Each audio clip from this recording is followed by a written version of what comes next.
नमस्कार, आप सुन रहे हैं पिकमी मानवा।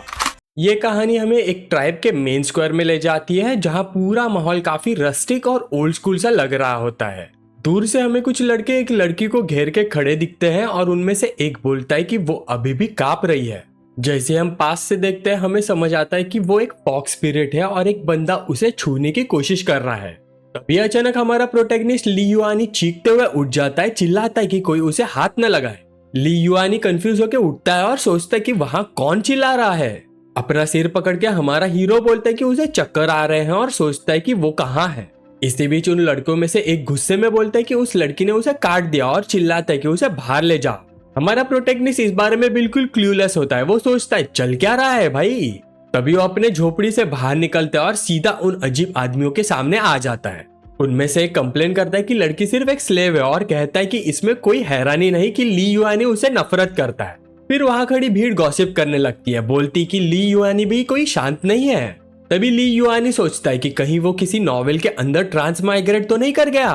उसे तुरंत समझ आ जाता है कि जिसके साथ बुरा हो रहा है वो फीमेल लीड है कुफू। फिर उसे याद आता है कि नॉवेल का नाम था the villain heroines are obsessed with me. जब उनमें से एक बंदा मुड़ के उसे ली युआनी बोलता है तब हमारा प्रोटैगनिस्ट सब कुछ जोड़ देता है। उस पल उसे बिजली गिरने जैसा एहसास होता है, वो इस कहानी का विलेन है। इतना सोच के एक बंदा उसके हाथ में एक क्लब पकड़ा देता है। वो बोलता है कि भागी हुई स्लेव पकड़ ली गई है और अब ली युआनी का काम है उसे डील करना। हमारा प्रोटैगनिस्ट सोचता है कि नॉवेल में विलेन सिर्फ 3 दिन ही जिंदा रहा था और ये पूरा सीन एक बड़ा स्कैम लगता है। पर तभी एक तेज रोशनी चमकती है आसमान में और आसमान से एक एनर्जी का बड़ा सा पिलर नीचे आता है। एक फ्लोटिंग स्पीयर दिखाई देता है और अपना इंट्रो देता है, डूइंग द प्लॉट सिस्टम बताते कि हमारे लड़के का मिशन है विलेनेस को रिफॉर्म करना ताकि वो उसे प्यार कर बैठे।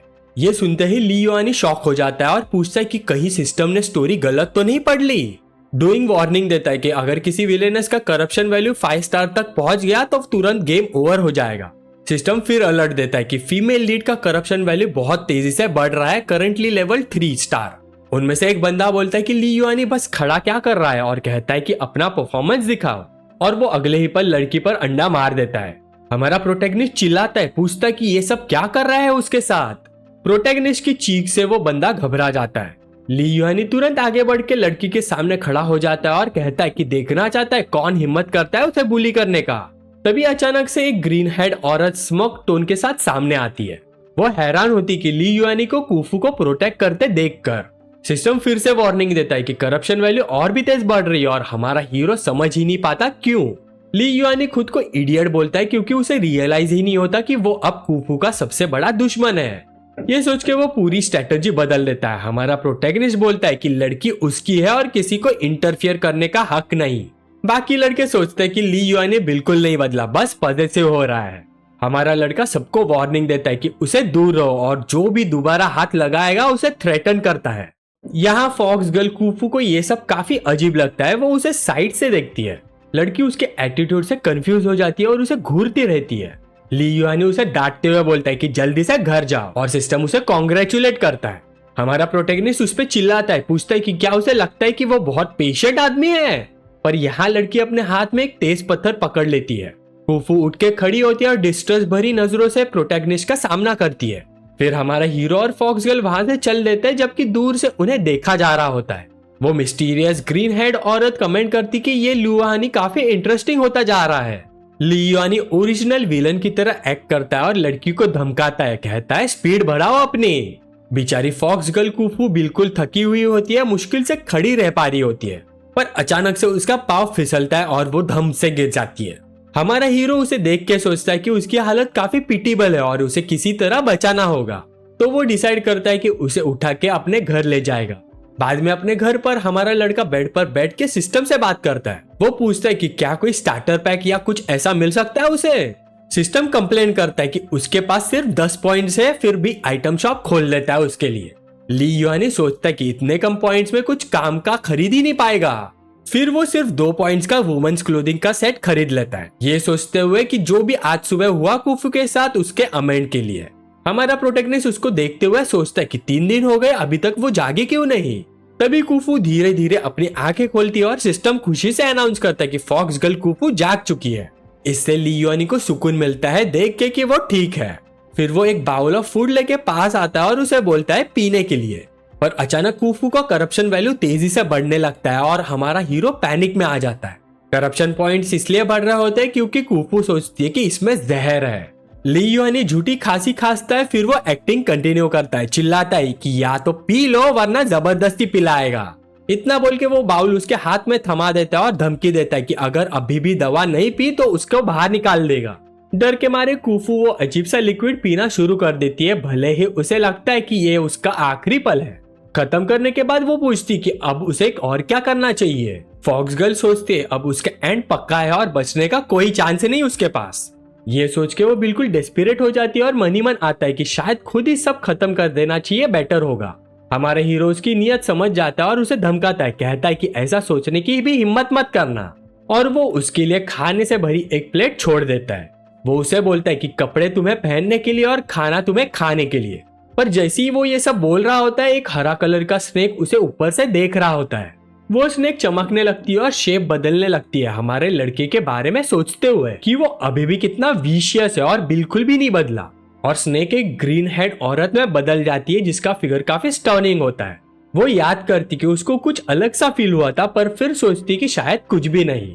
उसके पीछे से कुछ और फॉक्स गर्ल्स आती हैं और उस औरत को जेनी बोल के फल तोड़ने के लिए बुलाती है। जेनी तुरंत हाँ बोलती है और बाकी लड़कियों को एक विकेट से स्माइल देती है।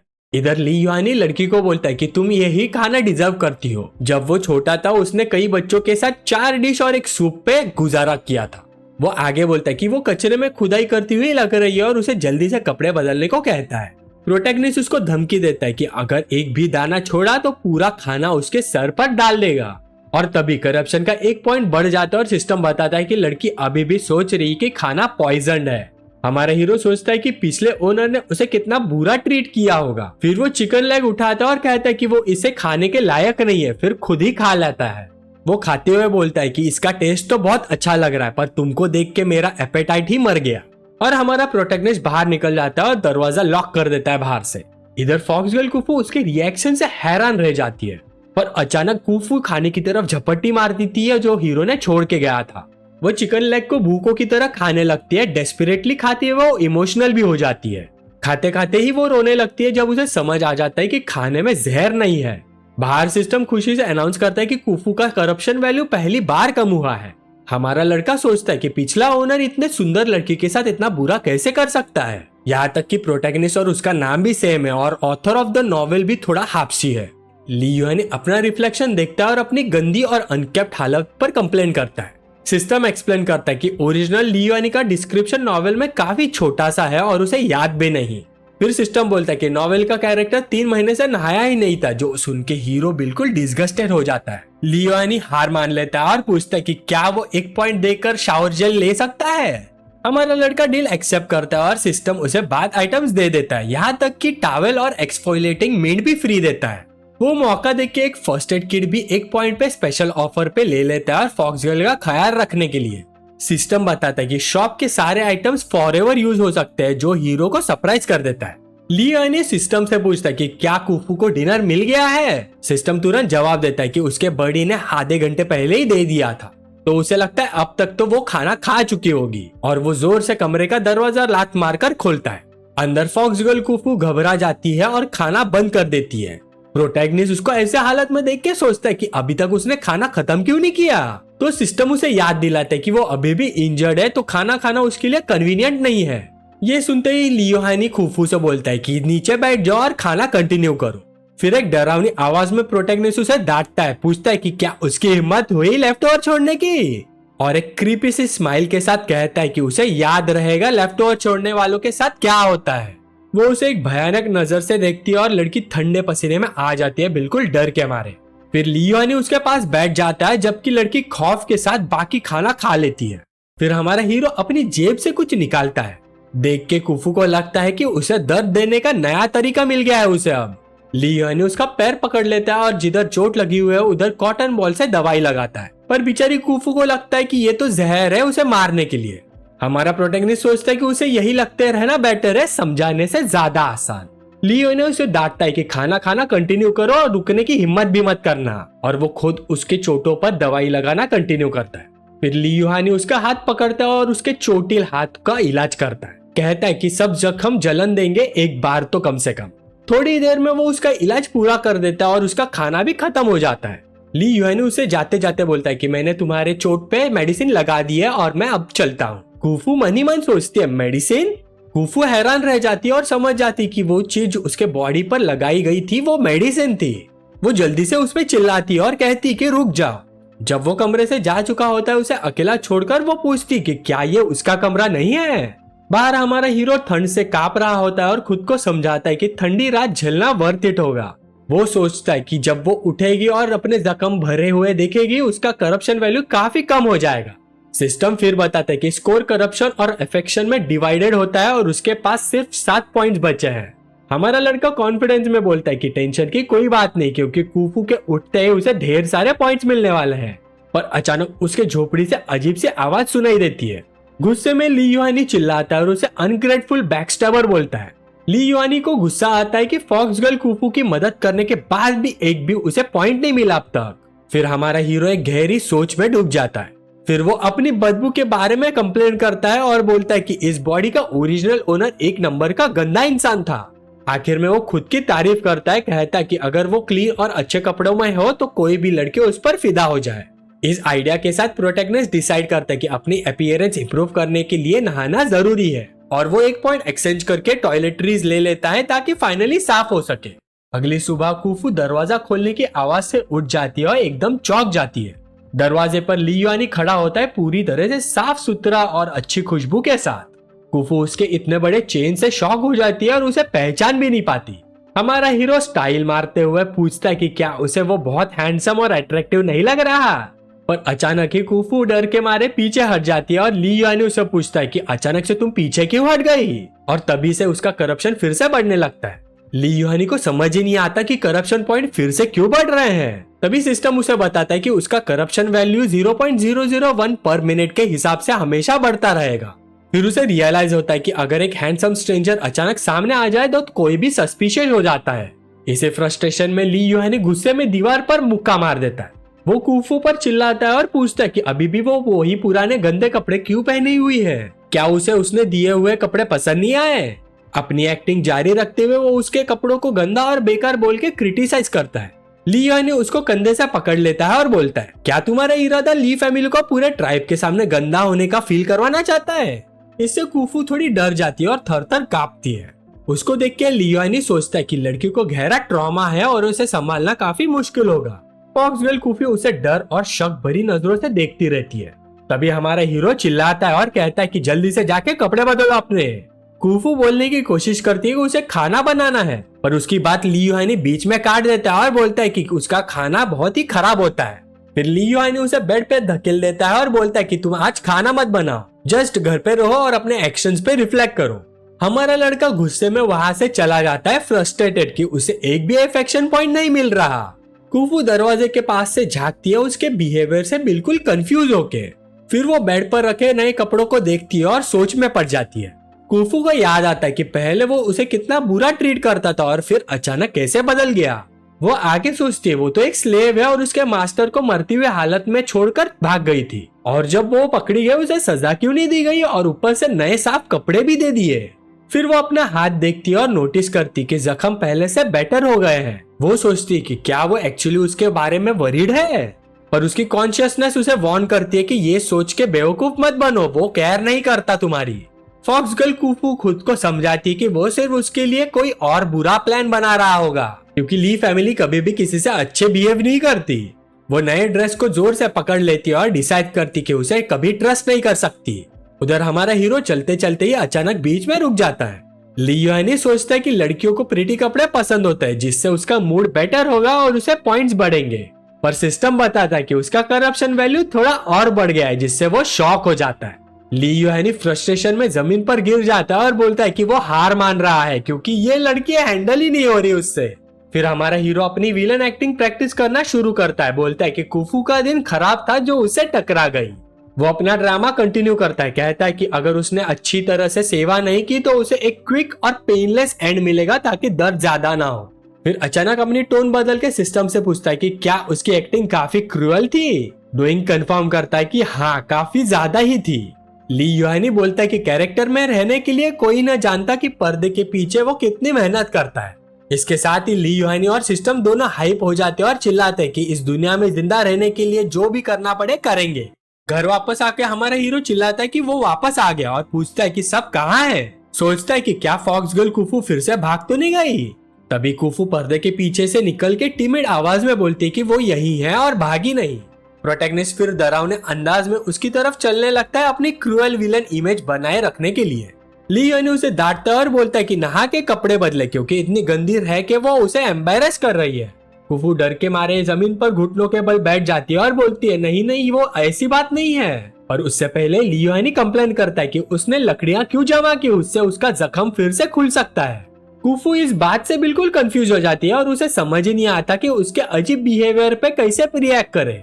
फिर हमारा लड़का आग की तरफ इशारा करता है और ऑर्डर देता है कि बिना जवाब दिए जाके पूरी तरह से साफ हो जा, और वो खुद ही लकड़ी आग में डाल देता है।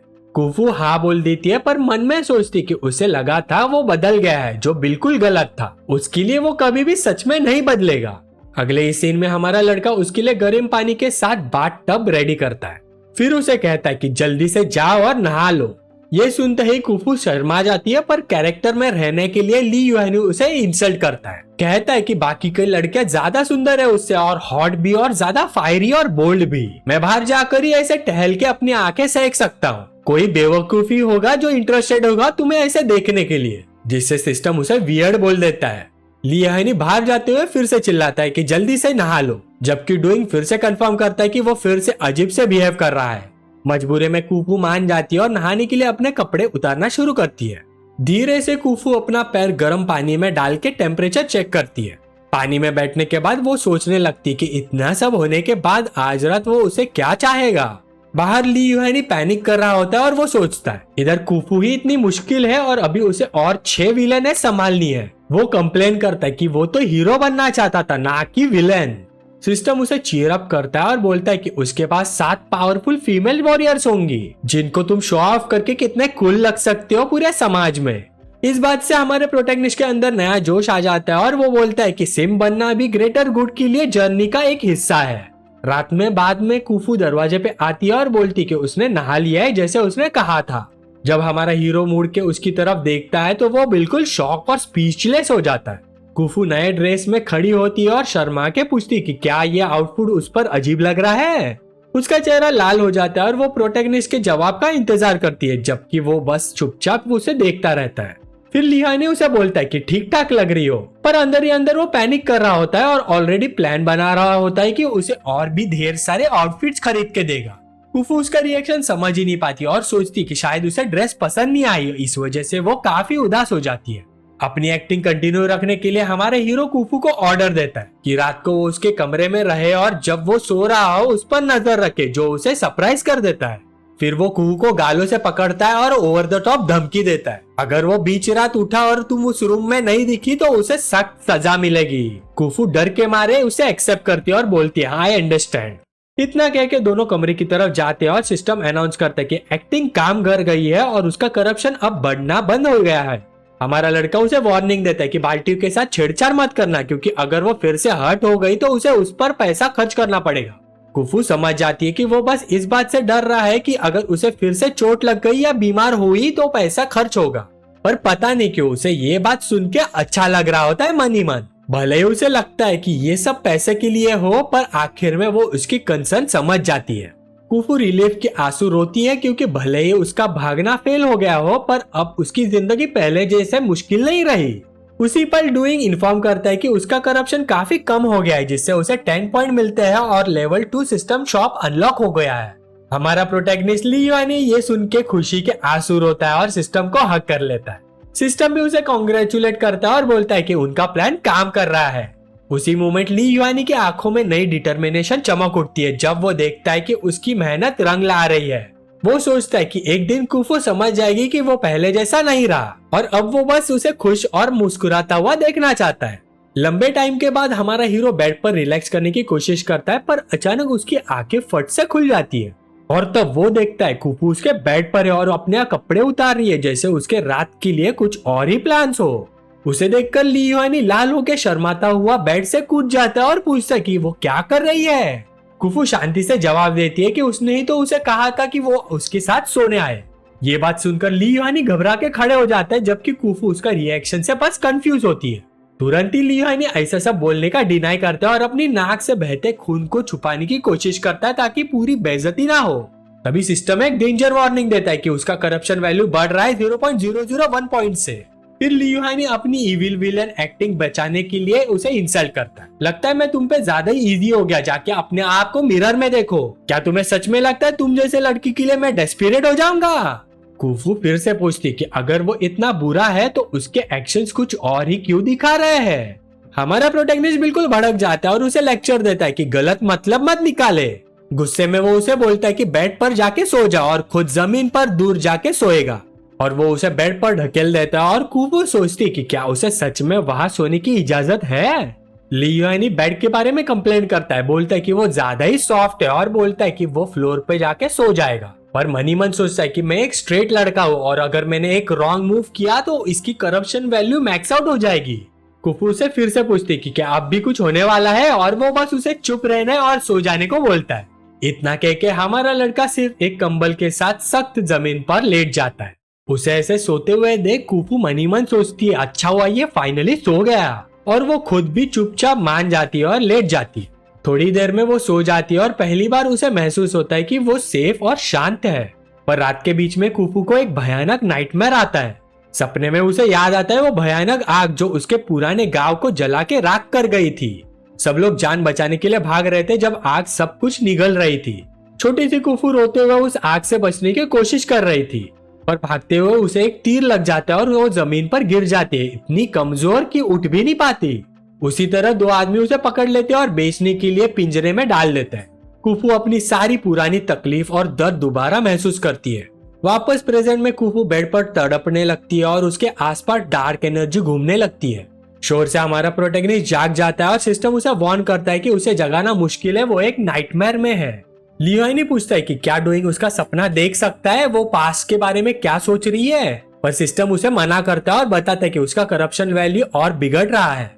सिस्टम फिर एक्सप्लेन करते हैं कि वो नोबल ब्लड लाइन से, पर फिर भी उसे स्लेव बना के बेच दिया गया। ली युआनी याद करता है कि ट्रॉमा ने उसकी कुछ पावर सील कर दी थी और प्यार से उसके आंसू पोंछता है। फिर ली युआनी नोटिस करता है कि कुफू के पैर का जख्म अभी तक पूरी तरह ठीक नहीं हुआ।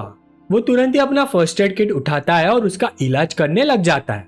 वो कुफू के पैर पर दवा लगाता है, सोचते हुए कि इससे हीलिंग और तेज हो जाएगी। फिर ली युआनी उसे देखता रहता है जो नींद में भी दर्द महसूस कर रही होती है।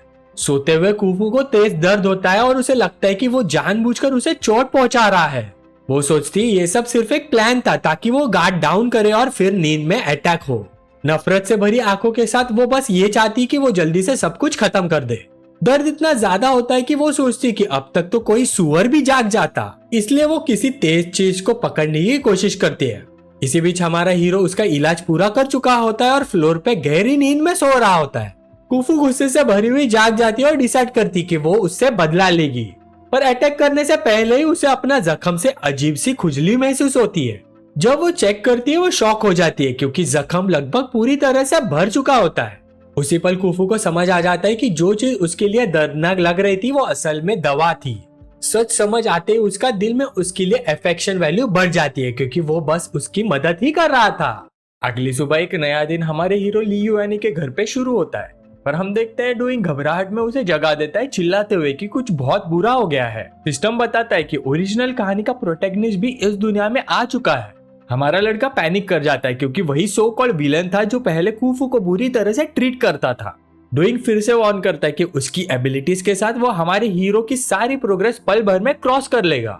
ली युआनी कंप्लेन करता है कि सिर्फ कुफू ही ऑलरेडी इतनी मुश्किल है और वो तो रियल प्रोटैगनिस्ट है और मैं एक अबला नारा जो कुफू को बार बार छेड़ता है। डूइंग सीधा बोल देता है कि अगर दूसरा बंदा जीत गया तो वो इस दुनिया से इरेज हो जाएंगे परमानेंटली। सिस्टम में सिस्टम के हाथ से ही डिलीट होने का ख्याल से ही डूइंग पैनिक कर जाता है, पर हमारा प्रोटैगनिस्ट थोड़ा सोचता है और एक जबरदस्त आइडिया निकाल लेता है। वो एक्सप्लेन करता है कि उसकी स्ट्रेटेजी काम कर रही है क्योंकि उसे 30 पॉइंट्स मिल चुके हैं और कहानी पहले ही बदल चुकी है। पूरे कॉन्फिडेंस के साथ ली युआनी बोलता है कि दूसरे बंदे को पहले उससे गुजरना पड़ेगा, फिर ही वो कुफू के पास जा सकता है। फिर हमारा हीरो डिसाइड करता है कि वो कूल रहेगा और बस इस नए राइवल पर नजर रखेगा। इसी बीच कुफू उसे खुद से बात करते हुए सुन लेती है और वो सोचती है कि ये किससे बात कर रहा है। इधर ली युआनी कुफू के बेड के पास जाता है। वो प्यार से उसके सिर पर हाथ रखता है और बोलता है कि आराम से सो जाओ और मेरा वेट करो। इतना कह के हमारा प्रोटैगनिस्ट अपने प्रॉब्लम्स हैंडल करने के लिए कमरे से बाहर निकल जाता है, उसे आराम करने छोड़ के। कुफू कंफ्यूज होकर उठती है और सोचती है कि उसका मतलब क्या था इतने सॉफ्ट शब्दों से। दूसरी तरफ जंगल में हमारा प्रोटैगनिस्ट अपना नया प्लान ऑलरेडी इम्प्लीमेंट कर रहा होता है। वो सोच रहा होता है कि कुफू को यहाँ ला के किसी बीस्ट अटैक का ड्रामा करेगा ताकि हीरो बन के उसे बचा सके। पर अचानक हमारा लड़का रुक जाता है। उसे महसूस होता है कि जंगल में कोई उसे देख रहा है। चौंक के वो चिल्लाता है और कहता है कि जो भी हो सामने आ जाओ और छुपना बंद करो। बड़ी सावधानी से हमारा हीरो उन झाड़ियों की तरफ बढ़ता है ताकि पता लगा सके ये मिस्टीरियस स्पाई है कौन। तभी झाड़ियों से एक हाथ निकलते और आवाज आती कि अटैक मत करो, हम सेम टाइप से ही है। एक ग्रीन हेड वुल्फ वुमन सामने आती है और बोलती कि उसका गाना तो बिल्कुल भूत की तरह लग रहा था, पर लगता है वो तो तुम थे जो गाना बोल रहे थे। वो उसे टाउन स्क्वायर से पहचान लेती है और पूछती कि क्या वो ली युआनी है, उसकी आइडेंटिटी कंफर्म करती हुई। उसकी सिंगिंग से एम्बेरेस्ड होकर हमारा प्रोटैगनिस्ट एक्सप्लेन करता है कि वो बस टाइम पास के लिए गा रहा था और माफी मांगता है। बाकी की लड़कियां भी कमेंट करती कि उन्होंने तो सुना था कि ली युआनी बहुत ही अगली है, पर असल में ये तो काफी क्यूट और हैंडसम है। हमारा लड़का ये सब सुन लेता है और कॉम्प्लीमेंट से फुल खुश और प्राउड हो जाता है। ग्रीन हेड ऑलर बोलती है कि वो काफी बदल गया और बिल्कुल अलग इंसान लग रहा है। हमारा लड़का अच्छा मौका देख के तीनों लड़कियों से उनका नाम पूछ लेता है। फिर वो तीनों एक एक करके अपना इंट्रोडक्शन देती है। पर्पल बालों वाली का नाम एनिंग, व्हाइट बालों वाली का नाम जेंग सुई सुई और लास्ट में ग्रीन बालों वाली का नाम शाओ युआन, जो हमारे प्रोटैगनिस्ट को एक बड़ा सा वाटरमेलन गिफ्ट करती है जो उन्होंने अभी अभी पिक किया था। ली युआनी तरबूज लेने से मना करता है, बोलता है कि वो गिफ्ट बिल्कुल एक्सेप्ट नहीं कर सकता, पर शाओ युआन इंसिस्ट करती है, कहती है कि पहाड़ से काफी मिले थे और उसे जरूर ट्राई करना चाहिए। वो ये भी सजेस्ट करती कि वो थोड़ा सा कुफू के लिए भी ले जाए जो उसे सरप्राइज कर देता है। हमारा हीरो तुरंत विलेन मोड ऐड करता है और बोलता है कि कुफू इससे टेस्ट करने लायक ही नहीं है। ये देख के डूइंग उसकी एक्टिंग की तारीफ करता है। उसके बाद जाओ युआन अपनी फ्रेंड्स को बुलाती है और बोलती है कि अब उन्हें निकलना चाहिए। जाते वक्त जाओ युआन हमारे प्रोटैगनिस्ट को एक आखिरी स्माइल देती है और बाकी लड़कियों के साथ चली जाती है। हमारा लड़का भी हाथ हिला के उन्हें अलविदा बोल देता है। अकेले उधर रह जाने के बाद वो जंगल में हुई इस अनएक्सपेक्टेड मुलाकात के बारे में गहरी सोच में डूब जाता है। ली युआनी सिस्टम से पूछता है कि क्या ओरिजिनल कहानी में शाओ युआन नाम की कोई कैरेक्टर थी। डिंग बोलता है उसे पता नहीं और कहता है कि शायद उसकी करिश्मा ने नई लड़कियों को अट्रैक्ट कर लिया है। हमारा लड़का ये सब सुन के काफी स्मग फील करता है और अपने आप पे प्राउड फील करता है। वापस उसके घर के किचन में हमारा हीरो कंप्लेन करता है कि खाना बनाना हमेशा ही एक हेडेक होता है। वो नोटिस करता है कि माचिस की डिब्बी खाली है और सोचता है कि अब लकड़ी जलाए कैसे। ये सोचते हुए ली युआनी डिंग से मदद मांगता है और पूछता है कि क्या उसके पास कोई लाइटर टाइप की चीज है। डूइंग एक सिस्टम पॉइंट के बदले उसे लाइटर दे देता है। कॉन्फिडेंस भरी स्मोक के साथ हमारा प्रोटैगनिस्ट न्यू एरा की एक जबरदस्त इन्वेंशन को दिखाने के लिए रेडी हो जाता है। तभी कुफू वहां आ जाती है और पूछती कि क्या वो किचन में है, जो उसे अचानक डरा देता है। कूल रहने की कोशिश में हमारे हीरो हाँ बोलता है, पर गलती से फ्लोर पे पड़े लाइटर पर पैर रख देता है। वो तुरंत अपना टोन बदलता है और रूड तरीके से पूछता है कि उसे क्या चाहिए। कुफू एक टीमिड आवाज में बोलती है कि वो खाना बनाने आई है। ली युआनी उसे बोलता है कि खाना बना ले और वो बस बिना किसी मदद के आग जलाने की प्रैक्टिस कर रहा है। फिर वो तुरंत लकड़ी पर लकड़ी रगड़ने लगता है, चिंगारी निकालने की कोशिश में। ठंडे पसीने के साथ वो सोचता है कि इस तरीके से आग जलाना बहुत ही मुश्किल है और वो कहीं कुफू के सामने एम्बैरेसिंग ना हो जाए। उसकी ये स्ट्रगल देख के कुफू मदद ऑफर करती है और कहती कि उसे ट्राई करने दो। और सिर्फ एक सिंपल जेस्चर से कुफू अपनी मैजिक यूज करती है और उसकी उंगलियों पर से आग जल उठती है। इससे पल भर में ही लकड़ी जलने लगती है और हमारा प्रोटैगनिस्ट हैरान रह जाता है कि वो कितनी इनक्रेडिबल है। कुफू समझाती कि भले उसकी शन अभी पूरी तरह से रिकवर नहीं हुई, फिर भी वो बिना ज्यादा मेहनत की छोटी सी आग की चिंगारी बुला सकती है। ये देखकर हमारा प्रोटैगनिस्ट बहुत ही खुश हो जाता है और पहली बार असली मैजिक देखकर एक्साइट हो उठता है। क्यूरियोसिटी में वो कुफू से पूछता है कि मैजिक यूज करने के लिए क्या हाथ के जेस्चर्स या कोई मंत्रा बोलना पड़ता है। कुफू बताती है कि ऐसा कुछ नहीं होता, बस अपनी पावर्स को फोकस करके अपनी व्हील के साथ सिंक्रोनाइज करना होता है। ये सुनते ही ली युआनी हैरान हो जाता है और पूछता है कि क्या इससे उसकी उंगलियां जलती नहीं। कुफू थोड़ा कंफ्यूज होकर बस इतना ही कहती कि नहीं, आग उसे कभी नहीं जलाती। हमारे हीरो फिर एक के बाद एक सवाल दागने लगता है, ये कैसे सीखते हैं, स्किल का कॉस्ट क्या है, सब कुछ। और कुफू बिल्कुल लॉस्ट हो जाती है क्योंकि वो इतनी तेज बोल रहा होता है कि उसे आधी बात समझ ही नहीं आती। पर अचानक वो शर्मा जाती है और वो सोचती है कि उसे प्रोटैगनिस्ट थोड़ा सा क्यूट लगने लग रहा है, पर तुरंत ही खुद को डांटती है और याद करती है कि उसने उसके साथ पहले क्या क्या बुरा किया था। फिर वो जबरदस्ती पुरानी यादें याद करती है ताकि उसे एक्ट में ना आ जाए। उधर हीरो सिस्टम से पूछता है कि मैजिक यूज करने के लिए एनर्जी कैसे कॉन्सेंट्रेट करते हैं। डूइंग बताता है कि तुम अपने पॉइंट्स को एक्सचेंज करके स्किल सीख सकते हो। कुफू सोचती है कि वो आजकल काफी अलग बिहेव कर रहा है। पीछे लियोनी कंफ्यूज होकर डूइंग से पूछता है कि क्या ये सब भी एक्सचेंज कर सकते हैं। कुफू याद करती है कि उसने कल रात उसका ख्याल रखा था और उसके घावों पर मेडिसिन भी लगाई थी। और लियोनी सिस्टम से पूछता है कि अब कौन सी स्किल खरीद सकता है वो। डूइंग बताते कि उसके पास करंटली 46 पॉइंट्स है और वो 45 पॉइंट से डेंजर प्रीमिनेशन खरीद सकता है जो 10 सेकेंड डेंजर फोर्सी कर सकती है। हीरो कंप्लेन करता है कि सिर्फ 10 सेकेंड फ्यूचर देखने वाली एबिलिटी बिल्कुल ही यूजलेस है उसके लिए। डूइंग बताता है कि स्किल्स अपग्रेड हो सकती है, लेकिन हीरो बोलता है कि ये बहुत ही महंगा है और बाद में देखेगा। इसी बीच कुफू उसे देखते हुए सोचती कि वो सच में बदल गया है। अब वो काफी गुड लुकिंग और अच्छा दिखने लग गया है। फिर वो खुद खाना बनाना कंटिन्यू करती है और उसके रिसेंट एक्शंस के बारे में सोचती रहती है। ली युआनी भी उधर नोटिस करता है कि कुफू डिस्ट्रैक्टेड है और डर जाता है कि कहीं करप्शन फिर से ना बढ़ जाए उसका। वो तुरंत ही एक आइडिया सोचता है और उसका ध्यान भटकाने के लिए वाटरमेलन निकाल देता है। कुफू वाटरमेलन देखकर सरप्राइज हो जाती है और पूछती कि ये कहां से आया। वो बताता है कि जंगल में जब वो फायरवुड कलेक्ट करने गया था तब उसे एक सेम ट्राइब की लड़की मिली थी। उसी लड़की ने एक गिफ्ट के तौर पर उसे दिया है और उसने बोला है कि काफी स्वीट भी लगेगा ये सुनते ही कुफू के अंदर जलन भर जाती है और वो सोचती कि अब जब वो हैंडसम हो गया है तो हर लड़की उसे अपना मेलन देते हुए फिरती है। लियोनी बोलता है कि लड़कियों को फ्रूट और फ्लावर पसंद होते हैं और वो वाटरमेलन उसे दे रहा है क्योंकि उसे स्वीट पसंद नहीं है। गुस्से में कुफू गिफ्ट लेने से मना कर देती है और कहती कि उसे वाटरमेलन नहीं चाहिए। अपना इविल एक्ट जारी रखते हुए हीरो पूछते कि क्या वो सच में उसकी दी हुई चीज ठुकरा सकती है, और वो वाटरमेलन टेबल पर ही छोड़ देता है। फिर किचन को बुरा भला बोलता हुआ बाहर चला जाता है और उसे ठीक से खाना बनाने को कह देता है। बाहर जाकर ली युआनी सिस्टम से पूछता है कि क्या उसने टाइम पे सिचुएशन संभाल ली। डूइंग वार्न करता है कि कुफू से एक बहुत ही बड़ा इमोशनल फ्लक्चुएशन डिटेक्ट हुआ है, लेकिन वो करप्शन नहीं है। ली युआनी ये सुन के रिलीफ महसूस करता है, जबकि सिस्टम समझाने की कोशिश करता है कि ये नया इमोशन क्या है। उधर कुफू जेलेसी से जल रही होती है और वाटरमेलन को घूरती हुई सोचती है कि ये हर किसी से गिफ्ट ले लेता है। फिर घर के बाहर हीरो सिस्टम स्क्रीन को सीरियस चेहरे से देखता है और सोचता है कि अब क्या करे। फिर जब वो सिस्टम पैनल देखता है तो उसके पास सिर्फ 46 पॉइंट बचे होते हैं तो घबरा जाता है और बोलता है कि ऐसे प्रोग्रेस पॉसिबल नहीं है। डूइंग उसे शांत करता है और बोलता है कि जल्द ही 7 विलेनेस अपीयर होंगे और पॉइंट आसानी से मिलने लग जाएंगे उसे। ये सुनते ही हीरो एक्साइट हो जाता है और सोचता है कि अगर एक साथ सबको विन कर लिया तो पॉइंट्स डबल हो जाएंगे। वो इमेजिनेशन में सारी करप्टेड लड़कियों के बारे में सोचकर खुश हो जाता है, पर फिर अचानक रियलिटी याद आते ही सोचता है कि कुफू अकेले ही इतनी मुश्किल है, 7 को हैंडल करना तो पागलपन होगा। बाहर ट्राइब के स्क्वायर में एक आदमी अनाउंसमेंट करता है। ट्राइब एल्डर बताता है कि मर्द शिकार पर जाएंगे और औरतें वॉरियर्स की निगरानी में कॉटन हार्वेस्ट करेंगी। ली युआनी भीड़ में कुफू को ढूंढता है और उसे दूसरे स्लेव्स के बीच देख लेता है। कुफू का मूड अभी भी बिल्कुल अच्छा नहीं लग रहा होता है। ली युआनी उसे अट्रैक्ट करने के लिए एक छोटा सा चार्मिंग विंक देता है, लेकिन कुफू मुंह मोड़ लेती है और उसे इग्नोर कर देती है। हीरो ये सब देख के शॉक हो जाता है और कंप्लेन करता है कि कल ही तो उसे वाटरमेलन दिया था और आज ये हाल है। फिर सबको जाते हुए देख वो सोचता है कि उसे और कितने दिन विलन बनने का नाटक करना पड़ेगा। आखिर में वो कंप्लेन करता है कि रियल लाइफ में लड़कियों को जीतना नॉवेल से कहीं ज्यादा मुश्किल है। फिर करीबन 5 दिन बीत जाते हैं और ली युआनी स्क्वायर में खड़ा कुफू के गायब होने का जवाब मांगता है, पर ट्राइब का एल्डर उसे दफा होने का कहता है और बोलता है कि उसने लोग भेज दिए हैं उसे ढूंढने के लिए। ली युआनी पूछता है फिर क्या पता चला कुछ। ये सुनते ही ट्राइब का एल्डर गुस्से में गार्ड्स को बुलाता है।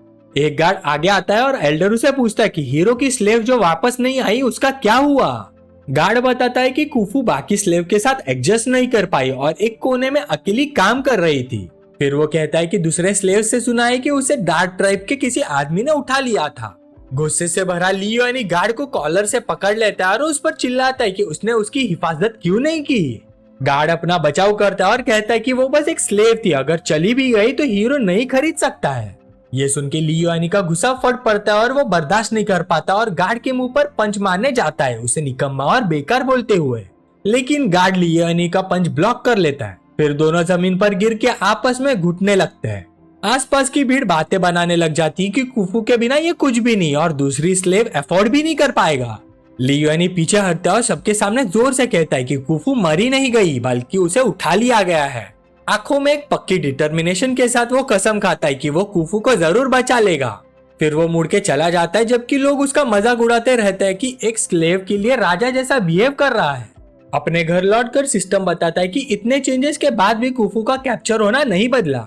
डूइंग समझाता है कि अगर ओरिजिनल हीरो से पहले हम उसे रेस्क्यू कर ले तो एडवांटेज हमारा होगा। लियुआनी भी इस बात पे एग्री कर लेता है।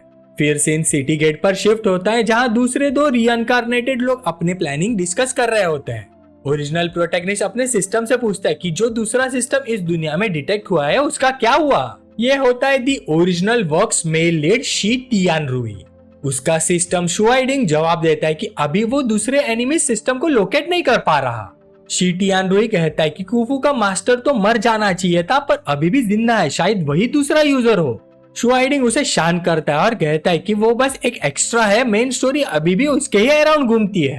फिर एक कॉन्फिडेंस भरी मुस्कान के साथ टियानरुई कहता है कि वो कुफू को रेस्क्यू करेगा और उसे एक शांत सी भोली सी लड़की बना देगा।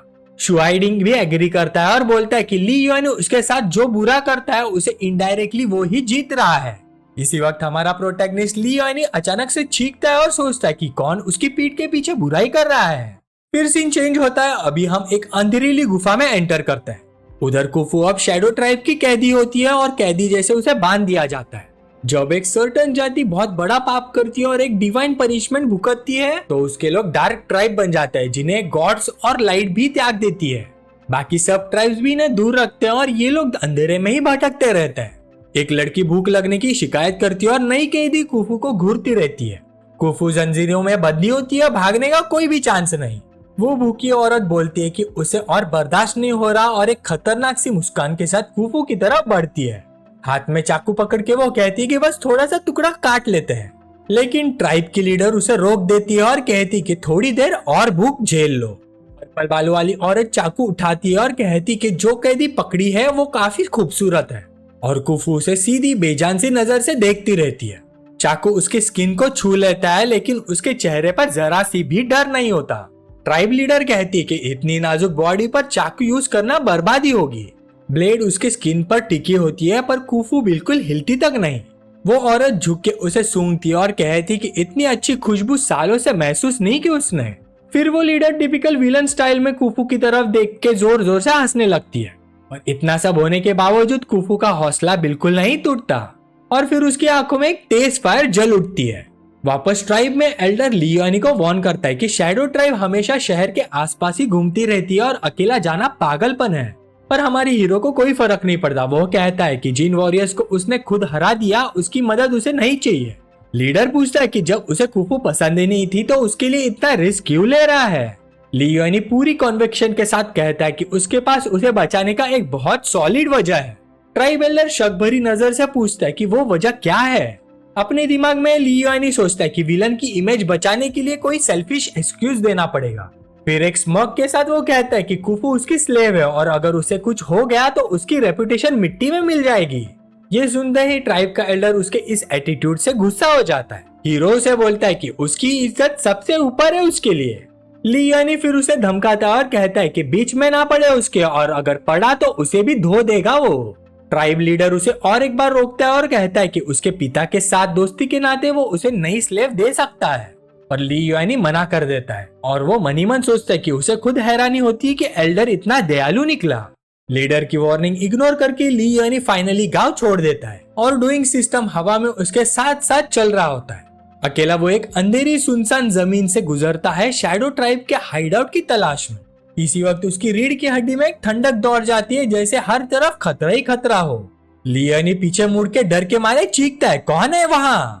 पर उसे पीछे कोई नहीं दिखता। फिर हीरो अलर्ट हो जाता है, बॉडी टेंस हो जाती है और वो इधर उधर देखने लगता है। डूइंग सिस्टम सजेस्ट करता है कि अपनी सेफ्टी के लिए डेंजर प्रीमोनिशन स्किल खरीद लो, पर लियुआनी कंप्लेन करता है कि 45 पॉइंट्स बहुत ज्यादा होते हैं और उसके पास कुछ भी नहीं बचेगा।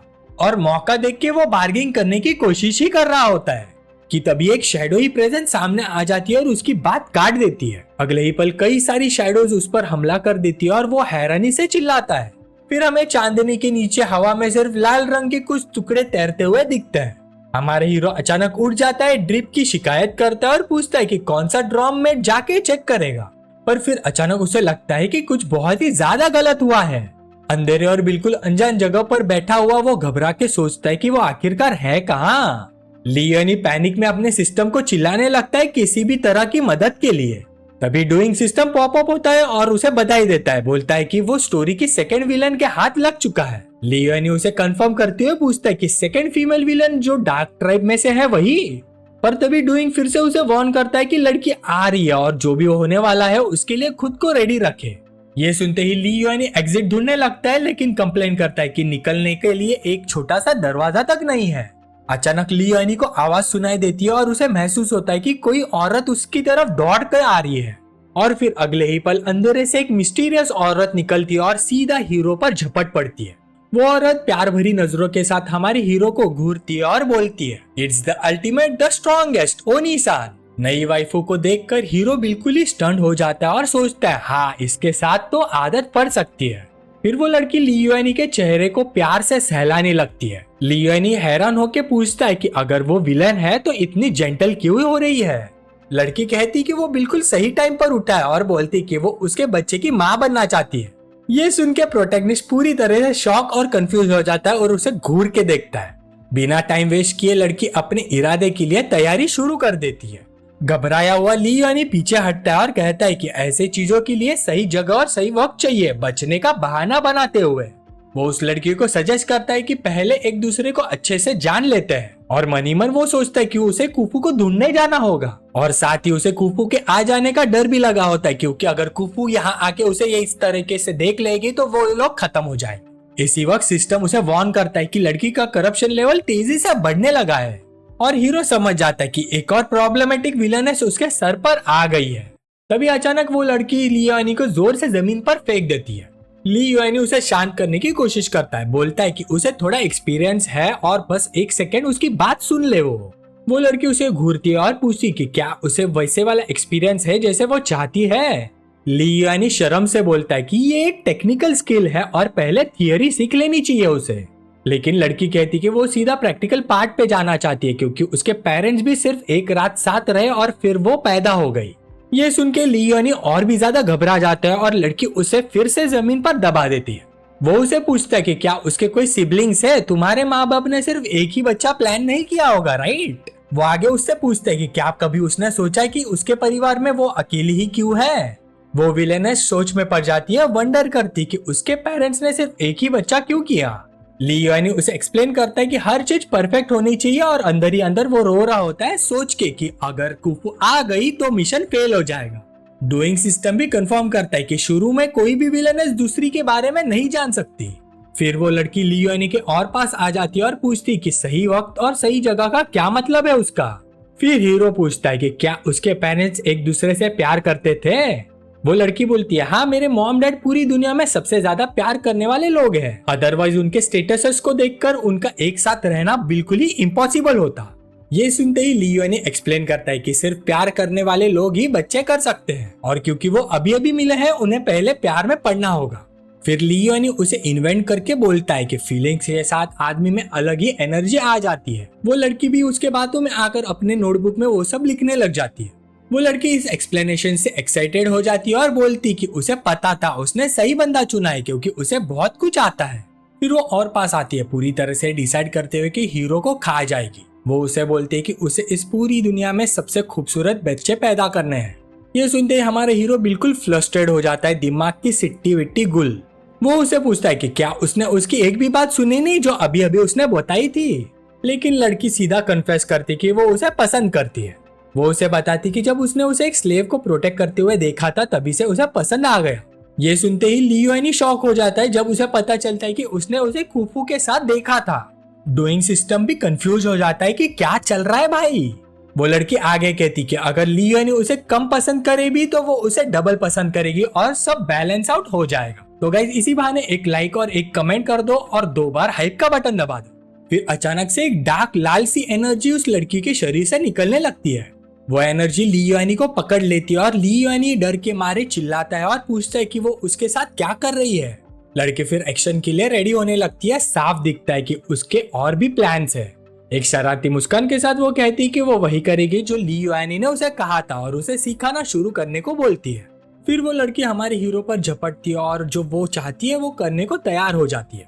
वो इस सिचुएशन को काफी एंजॉय कर रही होती है, पर हमारा हीरो बिल्कुल ही हिल भी नहीं पाता। शर्म से भरा हुआ वो कहता है कि इतना एग्रेसिव होना सही नहीं है और पूछता है कि क्या रोल्स चेंज हो सकते हैं। लड़की नोटिस करती कि वो ब्लश कर रहा है और बोलती कि उसके माँ ने सिखाया था कि इसका मतलब प्यार होता है। पर पैनिक में हमारा हीरो सोचता है कि वो तो गया, क्योंकि उसने एक्सपेक्ट नहीं किया था कि उसे ये एंगल थोड़ा सा पसंद आ जाएगा। विलेनेस पूछती कि क्या वो शर्मिला टाइप का लड़का है और वो प्रॉमिस करती कि वो जेंटल रहेगी। पर अचानक ली युआनी को लगता है कि सिचुएशन कंट्रोल से बाहर जा रही है, तो वो उसे धक्का देने की कोशिश करता है और बोलता है कि उसे जेंटलनेस नहीं चाहिए। लड़की उसे कहती है कि वो अब नहीं रोक सकती क्योंकि उसकी प्राइमोडियल पावर्स निकलने ही वाली है। सब कुछ इग्नोर करते हुए वो औरत उसके कान में धीरे से बोलती है और उसके गर्म शरीर की तारीफ करती है। फिर वो ली युआनी को किस के लिए पास आ जाती है और हीरो के दिमाग में ये सवाल घूमने लगता है कि क्या ये लड़की सच में एक विलेनेस है जिसे जीतना जरूरी है। तब डूइंग सिस्टम अपीयर होता है और हीरो को वार्न करता है कि सिर्फ अपीयरेंस देखकर धोखा मत खाना। लेकिन ली युआनी के चेहरे से साफ दिखता है कि वो पूरी तरह से सिचुएशन से हार चुका है। फिर वो औरत अपना प्लान आगे बढ़ाती है जो उसे ली युआनी से बहुत ही शिद्दत से चाहिए। वो बताती है कि उसकी माँ ने सिखाया था कि सबसे बेस्ट मोमेंट पैशन के पीक पर होता है और उसे पूरा यकीन है कि आज रात वो अपना ऑब्जेक्टिव कंप्लीट करके रहेगी। ली युआनी बिल्कुल ही लाल हो जाता है, सोचता है कि इस सब्जेक्ट के बारे में उसे खुद से ज्यादा पता है। वो विलेनेस उसे चैलेंज करती है, बोलती है कि अगर वो असली मर्द है तो 30 सेकंड से ज्यादा टिक के दिखाए और काउंटडाउन तभी शुरू हो जाता है। वो लड़की ली युआनी को टीज करती है और आगे बढ़ने लगती है। पूरे डेस्पिरेशन में ली युआनी को लगता है कि सिचुएशन उसके कंट्रोल से बाहर जा रही है और जब और बर्दाश्त नहीं होता वो हार मान लेता है, बोलता है कि वो कुछ गलत करने वाला है। इसी के साथ वो दोनों काम में लग जाते हैं और बहुत ही एक्सपेक्टेड चीजें होने लग जाती है। लेकिन तुरंत ही डूइंग सिस्टम वार्न करता है कि अगर उसके साथ बच्चा हो गया तो वो उसे बेबी के पैदा होने तक बांध के रखेगी। ऊपर से डूइंग पूछता है कि फिर वो अपना मिशन कैसे कंप्लीट करेगा जो हीरो के लिए ठंडे पसीने के छींटे जैसा होता है। वो तुरंत पीछे हट जाता है और समझाने लगता है कि जो चीज बहुत ज्यादा रिजिड होती है वो आसानी से टूट जाती है और रिस्पॉन्सिबिलिटी लेनी पड़ती है। ये सुन के विलेनेस बिल्कुल कंफ्यूज हो जाती है, उसे एक भी शब्द समझ नहीं आता जो वो बोल रहा है। डूइंग सिस्टम बीच में बोलता है कि उसे पता है कि कुछ ना कर पाना कितना इरिटेटिंग होता है, लेकिन कॉन्सिक्वेंसेस के बारे में सोचना जरूरी है। सिस्टम उसे याद दिलाता है कि कुफू उसका इंतजार कर रही है उसे बचाने के लिए। तब जाकर हीरो होश में आता है और बोलता है कि उसे सोचने के लिए टाइम चाहिए। वो औरत थोड़ा पीछे होती है और पूछती कि क्या उसने उसे ज्यादा जोर से काट लिया। ली युआनी पूरी तरह से डेस्परेट हो जाता है, सोचता है कि इतनी डिटरमिन्ड लड़की को कैसे रोके। पर अचानक उसे एक बहुत ही इंपॉर्टेंट बात याद आती है जो उसे इस मुसीबत से निकाल सकती है। उसे याद आता है कि उसकी डार्क ट्राइब अपने पार्टनर की एनर्जी एब्जॉर्ब करती है और अगर उसने पहले कुछ खाया नहीं तो वो गेम ओवर हो सकता है उसका। ये सोचकर ली युआनी जोर से चिल्लाता है कि उसे भूख लगी है और उसे खाना चाहिए। लड़की शॉक हो जाती है और तुरंत माफी मांगती है, बोलती कि उसे खिलाना भूल ही गई और लगभग उसकी जान ही ले ली। ली युआनी अंदर ही अंदर विक्टोरिया स्माइल करता है और डूइंग सिस्टम उसे उसके एब्सोल्यूट ब्रिलियंट आइडिया के लिए कॉन्ग्रेचुलेट करता है। फिर वो विलेनेस खड़ी होती है और उसे वही रुकने के लिए बोलती है जब तक वो उसके लिए शिकार लाने जा रही है। और पल भर में ही वो लड़की केव से गायब हो जाती है अपने प्यारे के लिए खाना लाने। उसके जाते ही ली युआनी एस्केप के बारे में सोचता है, लेकिन डूइंग सिस्टम वार्न करता है कि अगर वो वापस आई और वो यहाँ नहीं मिला तो उसका एग्रेशन और करप्शन लेवल पक्का 100% तक पहुंच जाएगा। फिर हार के ली युआनी बोलता है कि अगर भागा तो भी बर्बाद, रुका तो भी बर्बाद। इसीलिए वो सिस्टम के साथ बैठ के पूछता है कि क्या विलेनेस के पास में कोई वीक पॉइंट था उसका। उधर जंगल में वो औरत एक भयानक टाइगर देख लेती है और तुरंत फाइट के लिए रेडी हो जाती है। शेर दहाड़ता है और उस पर झपटता है, लेकिन लड़की बिल्कुल भी नहीं घबराती। एक ही पंच में वो अपनी एब्सर्ड स्ट्रेंथ दिखा के उस जानवर को गिरा देती है। वो फिर एक पेड़ की डाली तोड़ती है और कहती कि उसके पास बिल्कुल भी टाइम नहीं है, उसे जल्दी वापस जाकर उस आदमी को खिलाना है जिसे वो चाहती है। लड़की टाइगर को लेके अपने केव में वापस आती है और ली युआनी से पूछती कि उसे जानवर का कौन सा हिस्सा खाना पसंद है। लेकिन अचानक उसकी नजर किसी चीज पर पड़ती है और वो पूरी की पूरी शॉक हो जाती है।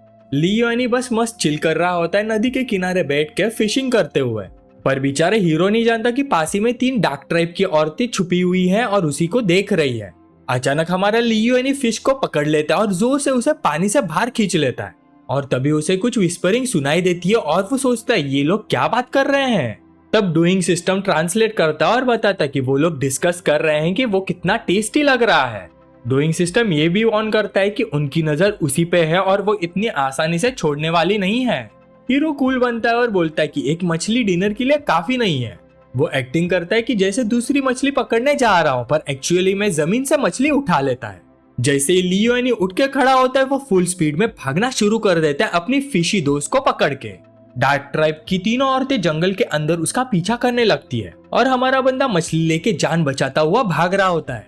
उसके दिमाग में आता है कि अगर जल्दी पॉइंट्स नहीं कमाए स्किल्स के लिए तो वो पूरी तरह से गया। तभी डूइंग सिस्टम वार्न करता है वो लोग पास आ रहे हैं और सिर्फ 13 स्टेप्स ही दूर है तुमसे। ये सुन के लियोनी पैनिक करने लग जाता है क्योंकि डार्क फॉरेस्ट ह्यूमंस के लिए बिल्कुल सेफ जगह नहीं होती। और इसी अफरा तफरी के बीच उसका पैर फिसलता है और वो सीधा मुंह के बल गिर जाता है। अब जब वो जमीन पे पड़ा होता है, वो तीनों औरतें सिर्फ 9 स्टेप्स दूर होती हैं। जमीन पर पड़े पड़े लियोनी डिस्पेयर में चला जाता है, सोचता है कि यहीं उसकी कहानी खत्म होने वाली है। वो उठने की कोशिश करता है जबकि डूइंग सिस्टम उनके स्टेप्स का काउंटडाउन करता रहता है। उनके बीच में डिस्टेंस जल्दी जल्दी कम होता जाता है, सिर्फ 3 स्टेप बाकी है। ये सुन के हीरो पूरा का पूरा डर से फ्रीज हो जाता है। तभी उसे पीछे से एक स्लाइस जैसी आवाज सुनाई देती है और वो सोचता है क्या किसी ने मुझे पीछे से स्लैश किया। लियोनी को इतना डर लगता है कि वो अपने आप को चेक करने के लिए नीचे देखने की भी हिम्मत नहीं करता। फिर डूइंग सिस्टम बोलता है बस गर्दन घुमाओ और देख लो खुद ब खुद। बड़ी मुश्किल से वो धीरे धीरे अपनी नेक घुमाता है और जो वो देखता है उसकी सांसें अटक जाती है। डार्क ट्राइब की तीनों औरतें जमीन पर पड़ी होती है पर उनके सिर नहीं होते। पर उसी वक्त उनके पीछे एक मिस्टीरियस शैडो अपीयर होती है। काले बालों और लाल आंखों वाली एक औरत सामने आती है और पूछती है तुम केव से बाहर क्यों गए, क्या तुम्हें उनसे मिलना था। डूइंग सिस्टम तुरंत अलर्ट करता है कि टिंग शुआन की इमोशंस बिल्कुल अनस्टेबल हो चुकी है और सिर्फ 3 सेकेंड्स में वो कंट्रोल खो देगी। टिंग शुआन के हाथों से खून टपक रहा होता है और उसके क्लॉज बाहर आ जाते हैं। वो गहरी आंखों और तेज आवाज से बोलती कि उसके पास और कोई चॉइस नहीं है और काउंटडाउन शुरू हो जाता है। पर जैसे ही काउंटडाउन 2 पे आता है, हमारा प्रोटैगनिस्ट भाग के सीधा उसे हक कर लेता है। हीरो को महसूस करके टिंग शुआन एकदम स्टन रह जाती है, बिल्कुल शॉक में। उस अनएक्सपेक्टेड हक से वो शर्मा जाती है, उसका चेहरा लाल पड़ जाता है और उसकी आंखों में एक चमक आ जाती है। लियोनी उसका शुक्रिया अदा करता है, बोलता है कि उसने टाइम पे आके उसे बचा लिया। टिंग शुआन पूछती है तुम्हें क्यों। फिर लियोनी अपनी पकड़ी हुई मछली दिखाता है और कहता है ये स्पेसिफिकली तुम्हारे लिए ही पकड़ी है मैंने। ये सुनते ही वो शर्मा जाती है और पूछती है सच में मेरे लिए पकड़ी है। लियोनी बोलता है कि वो आदमी है और वो सिर्फ उसके भरोसे जी नहीं सकता। तुम इतनी पतली हो गई हो तो मुझे तुम्हारा ख्याल रखना चाहिए, इसलिए मैंने सोचा कि तुम्हारे लिए आके मछली पकड़ लूं। तभी टिंग शुआन को समझ आ जाता है कि वो भाग नहीं रहा था बल्कि उसके लिए हंटिंग कर रहा था। लियोनी भी एग्री करते हुए अपनी मुंडी हिलाता है। वो उसे दोबारा हक कर लेती है और मिसअंडरस्टैंडिंग के लिए माफी मांगती है। उसे दुनिया का सबसे बेस्ट आदमी बोलती है। फिर केव के अंदर वो टाइगर को काटकर उनके खाने का इंतजाम करती है और प्रॉमिस करती है कि वो हीरो को प्रोटेक्ट करेगी आगे से। इधर हमारा बंदा टेबल पर बैठकर सोच रहा होता है कि अगर वो भाग जाता तो उसका हाल भी इस टाइगर जैसा होता जो अब कट हो रहा है। फिर टिंग शुआन उसे टाइगर के मीट का एक पीस ऑफर करती है, पर जब हीरो उस रॉ मीट को देखता है तब उसका हाल टाइट हो जाता है और वो बस घर जाना चाहता है। अपने कांपते हुए हाथों से वो मीट लेने में हेजिटेट करता है। तभी टिंग शुआन बोलती कि जल्दी से खा लो, डिनर के बाद हम मेट करेंगे। लियोनी पसीने में भीग जाता है और बोलता है कि वो रॉ मीट बिल्कुल नहीं खा सकता। ये सुनते ही टिंग शुआन को गुस्सा आ जाता है क्योंकि उसके लिए मीट खाना मतलब मेटिंग और मीट ना खाना मतलब नो मेटिंग। लियोनी जल्दी से बोलता है कि वो चाहता है पर रॉ मीट से वो बीमार हो जाएगा और पूरा मूड खराब हो जाएगा। ये सुनते ही टिंग शुआन थोड़ी सस्पिशियस हो जाती है और पूछती कि क्या वुल्फ ट्राइब के लोग रॉ मीट नहीं खाते हैं। लियोनी कसम खाता है कि अगर थोड़ा टाइम दिया तो मीट कुक करके वो उसके बाद तुरंत ही मेट कर सकते हैं। वो तुरंत ही एक कहानी बना देता है कि उनकी ट्राइब ने रॉ मीट खाना छोड़ दिया और उसे एक पत्थर तोड़ने को बोलता है। उसकी कहानी सुनते ही टिंग शुआन मान जाती है और पत्थर को शेप देके पैन में बना देती है। लियोनी एक बाउल लाता है और स्टोन पैन को केव के वाटरफॉल के पानी से भर देता है। फिर वो डूइंग सिस्टम से पूछता है कि कुक्ड मीट का सीजनिंग अच्छा है या नहीं। डूइंग सिस्टम उसे एक पैकेट दिखाता है जो सिर्फ 1 पॉइंट का होता है। तभी टिंग शुआन फायरवुड का ढेर लेके वापस आती है, बिल्कुल मेटिंग के लिए इम्पेशेंट लग रही होती है। लियोनी फिश बनाने के लिए उसकी हेल्प मांगता है, पर उसे बस यही जानना होता है कि वो लोग मीटिंग कब कर सकेंगे। फिर लियोनी पत्थरों के ऊपर पैन रख के एक जुगाड़ का स्टोव बना देता है। टिंग शुआन जमीन पर बैठ के फिर पूछती है अभी रेडी हुआ। लियोनी बोलता है बस होने ही वाला है, जल्दी हो जाएगा। फिर लियुआनी अपने कोट से वो लाइटर निकालता है और फायरवुड के नीचे आग लगा देता है। पर जैसी आग जलती है टिंग शुआन शॉक हो जाती है, उसकी आंखें फैल जाती है। वो डर के मारे तुरंत पीछे कूद जाती है। इस अचानक जलती आग से बिल्कुल घबरा जाती है। इसी बीच हमारा हीरो खुशी खुशी गाना गाते हुए पत्ते से पैन कवर कर रहा होता है। तभी डूइंग सिस्टम उसे टोकता है और बोलता है कि गाना बंद करो और टिंग शुआन को देखो, उसका वाइब कुछ ठीक नहीं लग रहा। टिंग शुआन वहां बैठी कांप रही होती है, डर से थरथराती हुई, और उसके चेहरे पर बिल्कुल फ्रेंडली एक्सप्रेशन नहीं होता। हमारे प्रोटैगनिस्ट का दिमाग घूम जाता है, उसे कुछ समझ नहीं आता और पसीना छूटने लगता है। फिर टिंग शुआन उस पर इल्जाम लगाती कि उसने ये सब सिर्फ आग जलाने के लिए किया ताकि उसे खत्म कर सके। आग का धुआं उसे खांसी करवा देता है और वो काफी ज्यादा बीमार सी लगने लगती है। तभी लियुआनी को समझ आ जाता है कि वो असल में आग से डरती है। टिंग शुआन को लगता है कि रॉ मीट ना खाने वाली बात बस एक झूठ थी उसके लिए। वो उस पर आरोप लगाती कि वो उसे मारना चाहता था, जबकि हीरो सोचता है कि इसने दिमाग में कोई बड़ा बिट्रियल ड्रामा बना लिया है। टिंग शुआन खड़ी होती है और एक डार्क ऑरा के साथ उसकी तरफ बढ़ने लगती है। पर इससे पहले कि कुछ और ही हो जाए, प्रोटैगनिस्ट उसका हाथ जोर से पकड़ लेता है। वो उसे अपने पास खींचता है और समझाता है कि आग के बिना पैन में मीट कुक नहीं हो सकता। आगे और एक्सप्लेनेशन के बाद टिंग शुआन थोड़ी शांत होती दिखती है। फिर लियुआनी उसके चेहरे को छूता है और कहता है कि केव अब ज्यादा रोशन है, इसलिए वो उसका सुंदर चेहरा देख पा रहा है। जब दोनों हाथ पकड़ के चल रहे होते हैं, टिंग शुआन सोचने लगती है कि शायद वो उसे सच में खत्म नहीं करना चाहता। लियुआनी उसे बोलता है कि अगर तुमको आग पसंद नहीं है तो चुपचाप यहाँ पे बैठी रहो और रेस्ट करो। फिर लियोनी पास पड़े कुछ टिम्बर उठाता है और दो चुन के मजाक करता है कि ये सबसे सुंदर चॉपस्टिक्स बनेंगे। और इस तरह थोड़ी देर में स्टोन पैन में फिश करी फाइनली रेडी हो जाता है। लियोनी टिंग शुआन को समझाता है कि पहले मछली के पेट वाला हिस्से से शुरू करना चाहिए, पर टिंग शुआन चॉपस्टिक्स को टेढ़ा मेढ़ा पकड़ के बैठी होती है, बिल्कुल कंफ्यूज्ड। वो खाना उठाना चाहती है पर बस प्लेट की ग्रेवी को ही पॉक कर पाती है। लियोनी ये सब देख के हंस के कहता है कि ऐसे नहीं पकड़ते और बोलता है कि वो उसे सिखाएगा। टिंग शुआन के हाथ देख के साफ लगता है कि उसने कभी चॉपस्टिक्स यूज ही नहीं किए। तो लियोनी पीछे से उसे हक करता है और उसका हाथ गाइड करता है, उंगलियों की सही पोजीशन दिखाता है। लियोनी उसकी मदद करते हुए मछली का टुकड़ा उठाता है और बोलता है कि लो अब ट्राई करो। टिंग शुआन वो मछली का टुकड़ा अपने मुंह तक ले जाती है और टेस्ट करती है। तो गाइस, आप सबको चॉपस्टिक से खाना आता है या नहीं, कमेंट्स में बताओ। टिंग शुआन को खाना बहुत ही टेस्टी लगता है और हीरो कहता है कि अगर उसे पसंद आए तो वो उसके लिए अक्सर बनाया करेगा।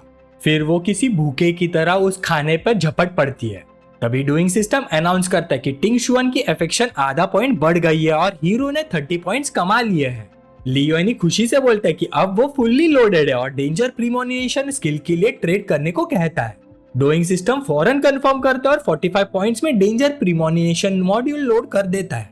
इसके बाद लियोनी डूइंग सिस्टम से कहता है कि टिंग शुआन की बैकग्राउंड दोबारा से सिंक करो।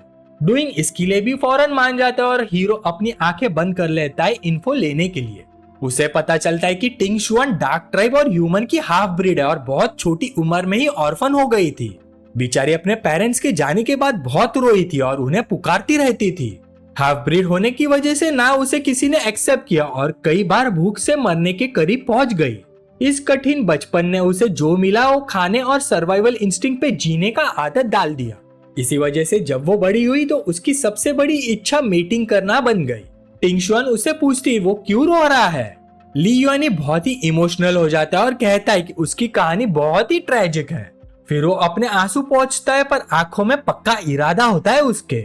और लियोनी उसे जोर से हक करता है और वादा करता है कि अब से उसे कभी अकेला भटकना नहीं पड़ेगा।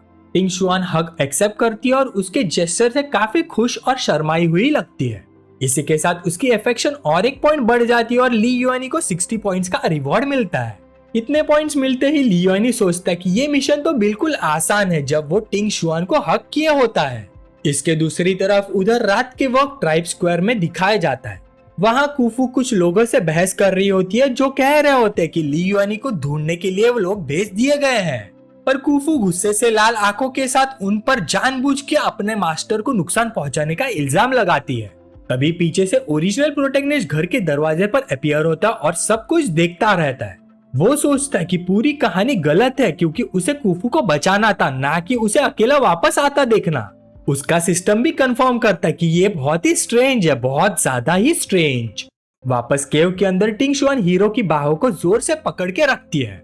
वो फटाक से उसके ऊपर चढ़ जाती है और खाने के बाद वाले मीटिंग के वादे की याद दिलाती है। प्यार भरी आंखों के साथ वो कहती कि वो उसके साथ बहुत सारे सुंदर सुंदर बच्चे चाहती है। लियोनी डर के मारे पूछती कि क्या वो चाहती कि उनके बच्चे भी वही पेन झेले जो उसने अपने बचपन में झेला था। उसके एक कठिन शब्द टिंग शुआन को गहरे लगते हैं और वो रुक के सोचने लगती है। फिर वो उठ के सस्पिशियस टोन में लियोनी से पूछती कि उसे उसके पास के बारे में कैसे पता चला। लियोनी एक अतरंगी पोजीशन में समझाता है कि डार्क ट्राइब रिप्रोड्यूस नहीं कर सकती, इसलिए उसने अंदाजा लगाया कि वो हाफ ब्रीड होगी। तुम्हें तो मुझसे ज्यादा पता है कि इस दुनिया में कितना मलाइस है तुम जैसे लोगों के लिए। टिंग शुआन उसकी बात मान लेती कि उसे दुनिया के प्रिजुडिस का पता है और वो तुरंत ही खड़ी हो जाती है। आखिर में वो कहती कि उसे थोड़ा शांत होने के लिए बाहर जाना पड़ेगा और अभी वो मीटिंग नहीं करेंगे। फिर तुरंत ही टिंग शुआन केव से बाहर चली जाती है खुद को काम करने के लिए। उसके जाते ही लियोनी चैन की सांस लेता है कि उसने सिचुएशन फाइनली स्टेबल कर ली। पर तभी डूइंग सिस्टम गुस्से में अपीयर होता है और कहता है कि घर पर बहुत ही बड़ी प्रॉब्लम हो गई है। लियोनी उसे पूछते कि क्या हुआ और सिस्टम बताता है कि कुफू का करप्शन वैल्यू बहुत ही तेजी से बढ़ रहा है और लिमिट के बिल्कुल ही करीब पहुंच चुका है। ये सुनते ही वो पैनिक हो जाता है और चिल्लाते हुए बोलता है कि डूइंग सिस्टम ने पहले क्यों वार्न नहीं किया उसे, और कहता है कि उन्हें तुरंत वापस जाना होगा घर पर। डूइंग सिस्टम बोलता है कि अब पैदल जाने को बहुत ही लेट हो चुका है और टेलीपोर्ट करना पड़ेगा, जिस पर हीरो चिल्लाता है कि जल्दी करो। पर डूइंग सिस्टम थोड़ा ऑकवर्ड हो जाता है और कहता है कि टेलीपोर्ट फंक्शन का एक स्पेशल रिक्वायरमेंट है और वो रिक्वायरमेंट है 50 पॉइंट्स। ये सुनते ही लियोनी भड़क जाता है, लेकिन डूइंग सिस्टम खुद को डिफेंड करता है और बोलता है कि ये मेन सिस्टम का रूल है, मेरा नहीं। गुस्से में अपने दांत पीसते हुए लियोनी उसे टेलीपोर्ट खरीदने के लिए हाँ बोल देता है।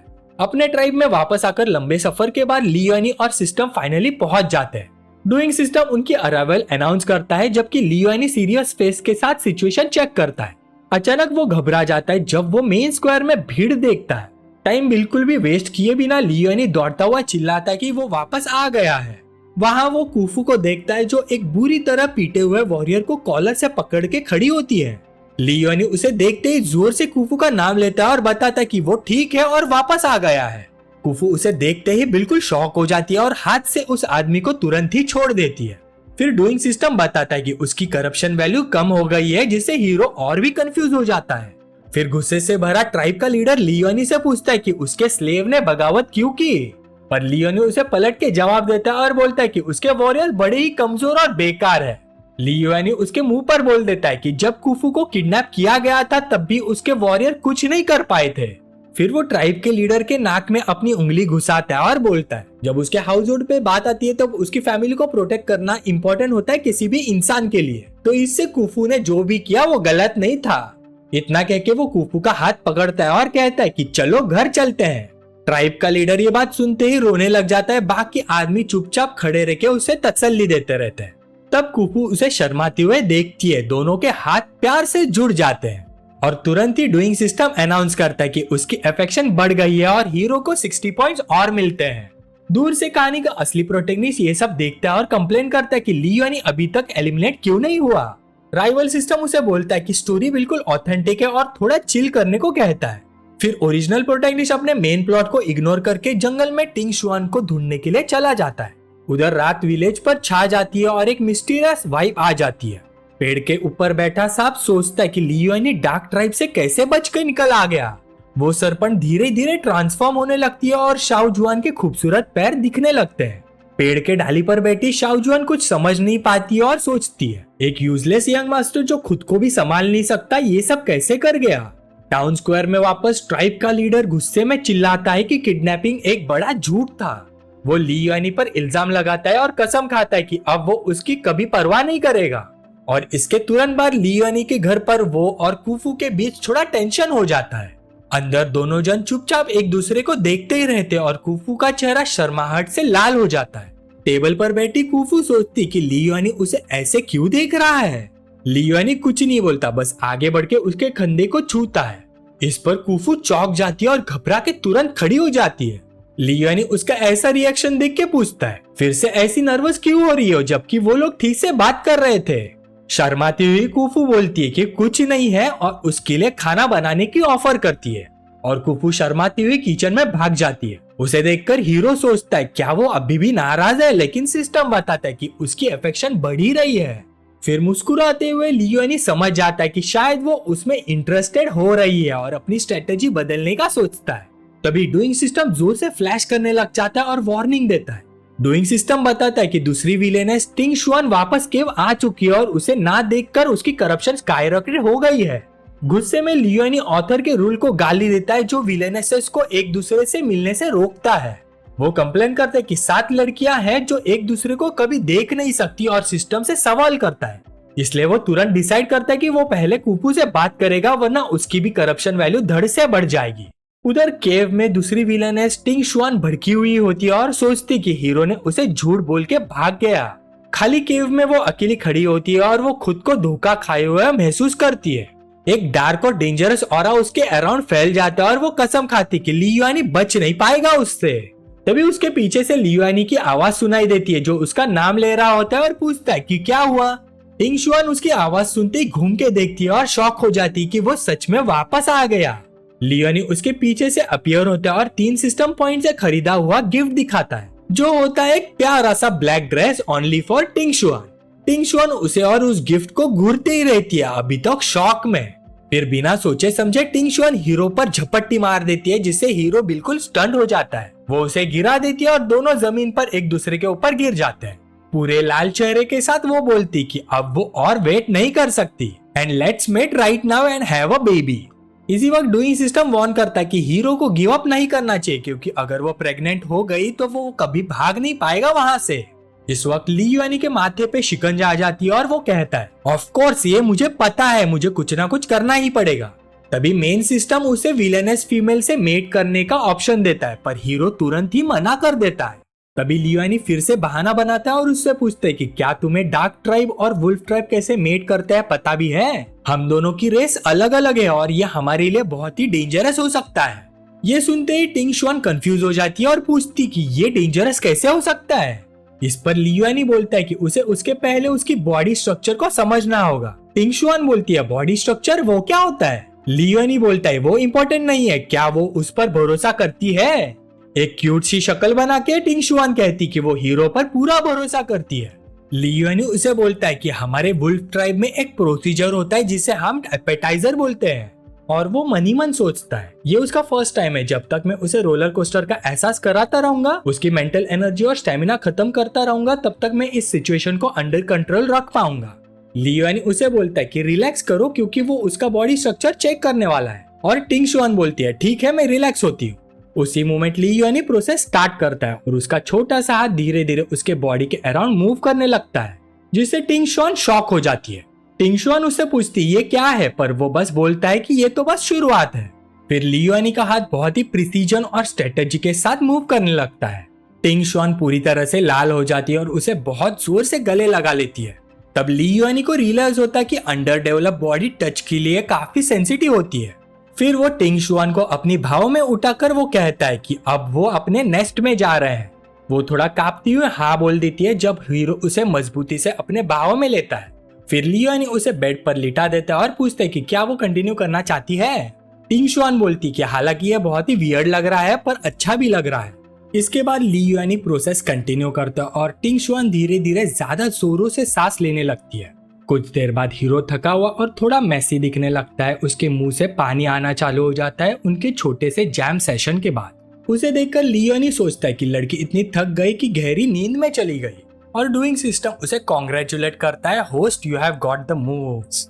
डूइंग सिस्टम आगे बताता है कि उसकी करप्शन कम हो गई है और हीरो को और 30 पॉइंट्स का रिवॉर्ड मिलता है। लियुआनी रिलीफ के साथ बोलता है कि आखिरकार उसकी मेहनत का रिजल्ट मिल गया, लेकिन वो इतना थक चुका होता है कि बेड पर ही बेहोश हो जाता है और बोलता है कि उसे थोड़ा रेस्ट चाहिए। उधर वापस ट्राइब में रात हीरो के घर पर उतर आती है। कुफू थोड़ी अनईजी लगती है, उसके हाथ अपने आप कांप रहे होते हैं, उसके दिमाग में बुरे फ्लैशबैक चल रहे होते हैं और उसकी आंखों का लुक थोड़ा बदला हुआ लगता है। वो रियलाइज करती हुए अपने मन ही मन बोलती है कि उसकी स्ट्रेंथ किसी तरह बढ़ चुकी है। उधर पेड़ की डाली पर बैठी हुई शाओयान सोचती है लियुआनी तो अपने ट्राइब से बाहर भी नहीं निकला तो वो डिसअपियर कैसे हो सकता है। उसे ये पूरा सिचुएशन अजीब लगता है। शाओजुआन को ये सब काफी इंटरेस्टिंग लगता है और वो मुस्कुराते हुए देखती रहती है। उधर केव में वापस लियुआनी फिर से आग जला लेता है। तभी टिंग शुआन होश में आती है और कंफ्यूज होकर पूछती कि क्या हुआ उसे। लियोनी उसे समझाता है कि वो थक गई थी और सो गई, और पूछता है कि क्या अब वो वेल रेस्टेड है। टिंगशुआन उसे खुशी से गले लगाती है और बोलती कि तुम गए नहीं। लियोनी उसे बोलता है कि हमें फ्यूचर में भी तो मेट करना है, तो उसे अबेंडन कैसे कर देगा वो। लेकिन वो फिर से पूछती है तो तुम सच में नहीं जाओगे। पर लियोनी कंफर्म करता है कि उसे ट्राइब वापस जाना होगा क्योंकि उसके दोस्त परेशान होंगे। ये सुनते ही टिंगशुआन थोड़ी नाराज हो जाती है, बोलती है नो वे। लियोनी उसे शांत करता है और कहता है कि उसे पहले ही पता है वो कहाँ रहता है, तो वो भाग नहीं सकता। फिर लियोनी उसका हाथ पकड़ के उससे पूछता है क्या उसे वो सब पसंद आया और क्या वो थोड़ा और चाहती है। टिंगशुआन तुरंत हाँ बोल देती है, तो हीरो कहता है तो फिर उसे थोड़ी देर के लिए जाने दे। लियोनी कसम तक खा लेता है कि वो भागेगा नहीं और क्यूट सा फेस बना के उसे मनाता है। टिंगशुआन उदासी नजर से उसे देखती है, पर उसका क्यूट सा फेस देखकर लगता है वो मान ही जाएगी। फिर वो बोलती कि वो एक ही कंडीशन पर उसे जाने देगी, उसे पहले उसे मार्क करना होगा। लियोनी कंफ्यूज हो जाता है, मार्क करना होगा। टिंगशुआन एक्सप्लेन करती कि मार्क के साथ वो उसे कभी भी ट्रैक कर सकती है और चैन से रह सकती है। ये सुनते ही लियोनी कंफ्यूज हो जाता है और पूछता है कि ये मार्क कैसे बनाएगी। बिना सोचे समझे टिंगशुआन आगे बढ़ती है और उसकी गर्दन के पास आती है। फिर वो धीरे से उसकी नेक पर बाइट करती है और एक निशान छोड़ देती है। टिंगशुआन बताती कि इस तरह से वो उसे ट्रैक कर सकती है। लियोनी अपने मन ही मन सोचता है, ऑल्दो एक फीमेल विलन से ट्रैक होना थोड़ा डेंजरस हो सकता है मेरे लिए, पर अगर मैं उसके कहने के खिलाफ जाऊंगा तो हो सकता है वो प्रवोक हो जाए। फिर लियोनी थोड़ा थोड़ा कंसीडर करता है कि ये एक्स्ट्रा सिक्योरिटी लेयर हो सकती है उसके लिए और आखिर में वर्थ इट है। फिर अपने चेहरे पर स्मॉक के साथ वो पूछता है क्या अब वो जा सकता है, और टिंगशुआन बड़े ही प्यार से हाँ बोल देती है। उस मोमेंट दोनों गुड बाय कहते हैं और हीरो केव से बाहर निकलता है, लड़की को हाथ हिला के बाय बोलते हुए।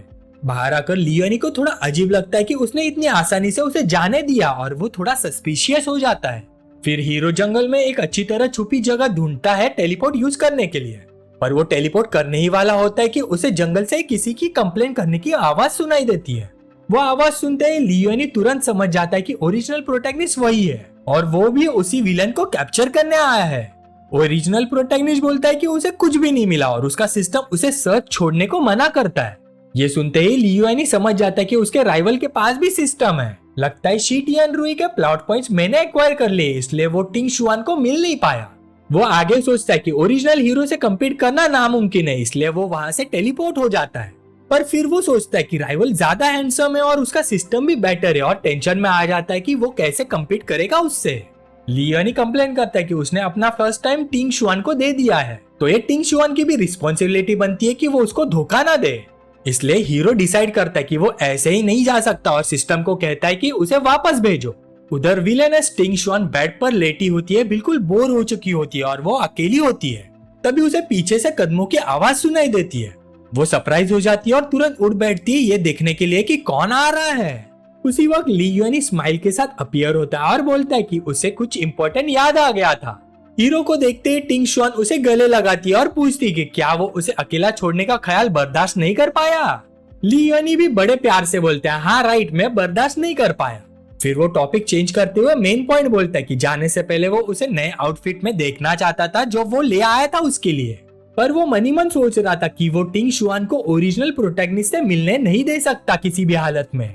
इस बहाने से टिंगशुआन एक्साइटेड हो जाती है और अपने नए कपड़े ट्राई करने के लिए मान जाती है। थोड़ी देर बाद बाहर आते हुए हम उसका हाथ देखते हैं, तभी वो बोलती है बेबी ये आउटफिट थोड़ा यूनिक लग रहा है, और ये बोलते हुए वो ब्लैक ड्रेस में सामने आती है और लियोनी बिल्कुल उसे देखते ही स्पीचलेस हो जाता है।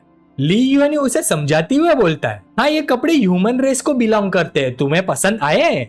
शर्माती हुई टिंगशुआन बोलती कि उसे जो भी वो देता है सब पसंद आता है, और तभी डूइंग सिस्टम एक ह्यूज पॉइंट रिवॉर्ड अनाउंस करता है 60 पॉइंट्स का। इसके तुरंत बाद ही टिंगशुआन की आंखों में छोटे छोटे दिल चमक रहे थे जो क्लियरली दिखा रहे थे कि अनएक्सपेक्टेड गिफ्ट से वो कितनी खुश थी। फिर वो उसकी गोद में बैठ जाती है और पूछती कि क्या वो अभी भी जा रहा है, लेकिन अपना लियोनी बोलता है कि जब तक वो सो नहीं जाती तब तक वो यहीं रुकेगा। टिंगशुआन उसके जवाब पर थोड़ी उदास हो जाती है, पर आखिरकार मान जाती कि उसे किसी ना किसी पॉइंट पर तो जाना ही होगा। फिर धीरे धीरे रात जंगल पर छा जाती है और आधा चांद सितारों से भरा आसमान को रोशन कर देता है। ये सब देखकर ओरिजिनल प्रोटैगनिस्ट सोचता है कि सर्च कंटिन्यू करना अभी काफी रिस्की है, इसलिए वो फिलहाल के लिए वापस जाने का डिसीजन लेता है। फिर वो डिसाइड करता है कि पहले बाकी लड़कियों को ढूंढेगा, बाद में आकर इस विलेन को कैप्चर करेगा। उसके सिस्टम के एग्री करते ही राइवल अपना टेलीपोर्ट यूज करता है और अंधेरे जंगल से गायब हो जाता है। केव के अंदर वापस हमारा लियोनी टिंगशुआन को देखता रहता है, जो फाइनली गहरी नींद में सो चुकी होती है। सपने देखते हुए टिंगशुआन धीरे से कुछ छोटे शब्द बोलती है। तभी फाइनली लियोनी सिस्टम ओपन करता है टेलीपोर्ट यूज करने के लिए, और बस एक पल में हमारा एमसी आग झपकते ही गायब हो जाता है और टिंगशुआन को पीछे छोड़ देता है। अब लियोनी अपने घर के सामने दोबारा अपीयर होता है। वो इधर उधर देखता है और रियलाइज करता है कि लकीली किसी ने उसे अचानक कहीं से निकलते हुए नहीं देखा। तभी हमारा हीरो नोटिस करता है कि कुफू अभी भी जाग रही है, क्योंकि घर के अंदर की लाइट्स अभी भी ऑन है। पर जैसे जैसे वो आगे बढ़ता है, शाओयुआन दूर से उसे ऑब्जर्व करती रहती है। अपने सरपंच के अवतार में उसकी लियोनी को लेकर क्यूरियोसिटी और भी ज्यादा बढ़ती जा रही होती है। फिर वो अपना रूप बदलकर कंफ्यूजन के साथ सोचते कि आखिरकार वो इतनी एडवांस मैजिक यूज कैसे कर सकता है। लियोनी अपने घर का दरवाजा खोलता है और अंदर आ जाता है। घर में एंटर करते ही उसे कुफू जमीन पर अपनी फॉक्स फॉर्म में सोती हुई दिखती है। जैसे ही कुफू को उसकी प्रेजेंस का एहसास होता है, वो तुरंत अपनी नॉर्मल फॉर्म में आ जाती है।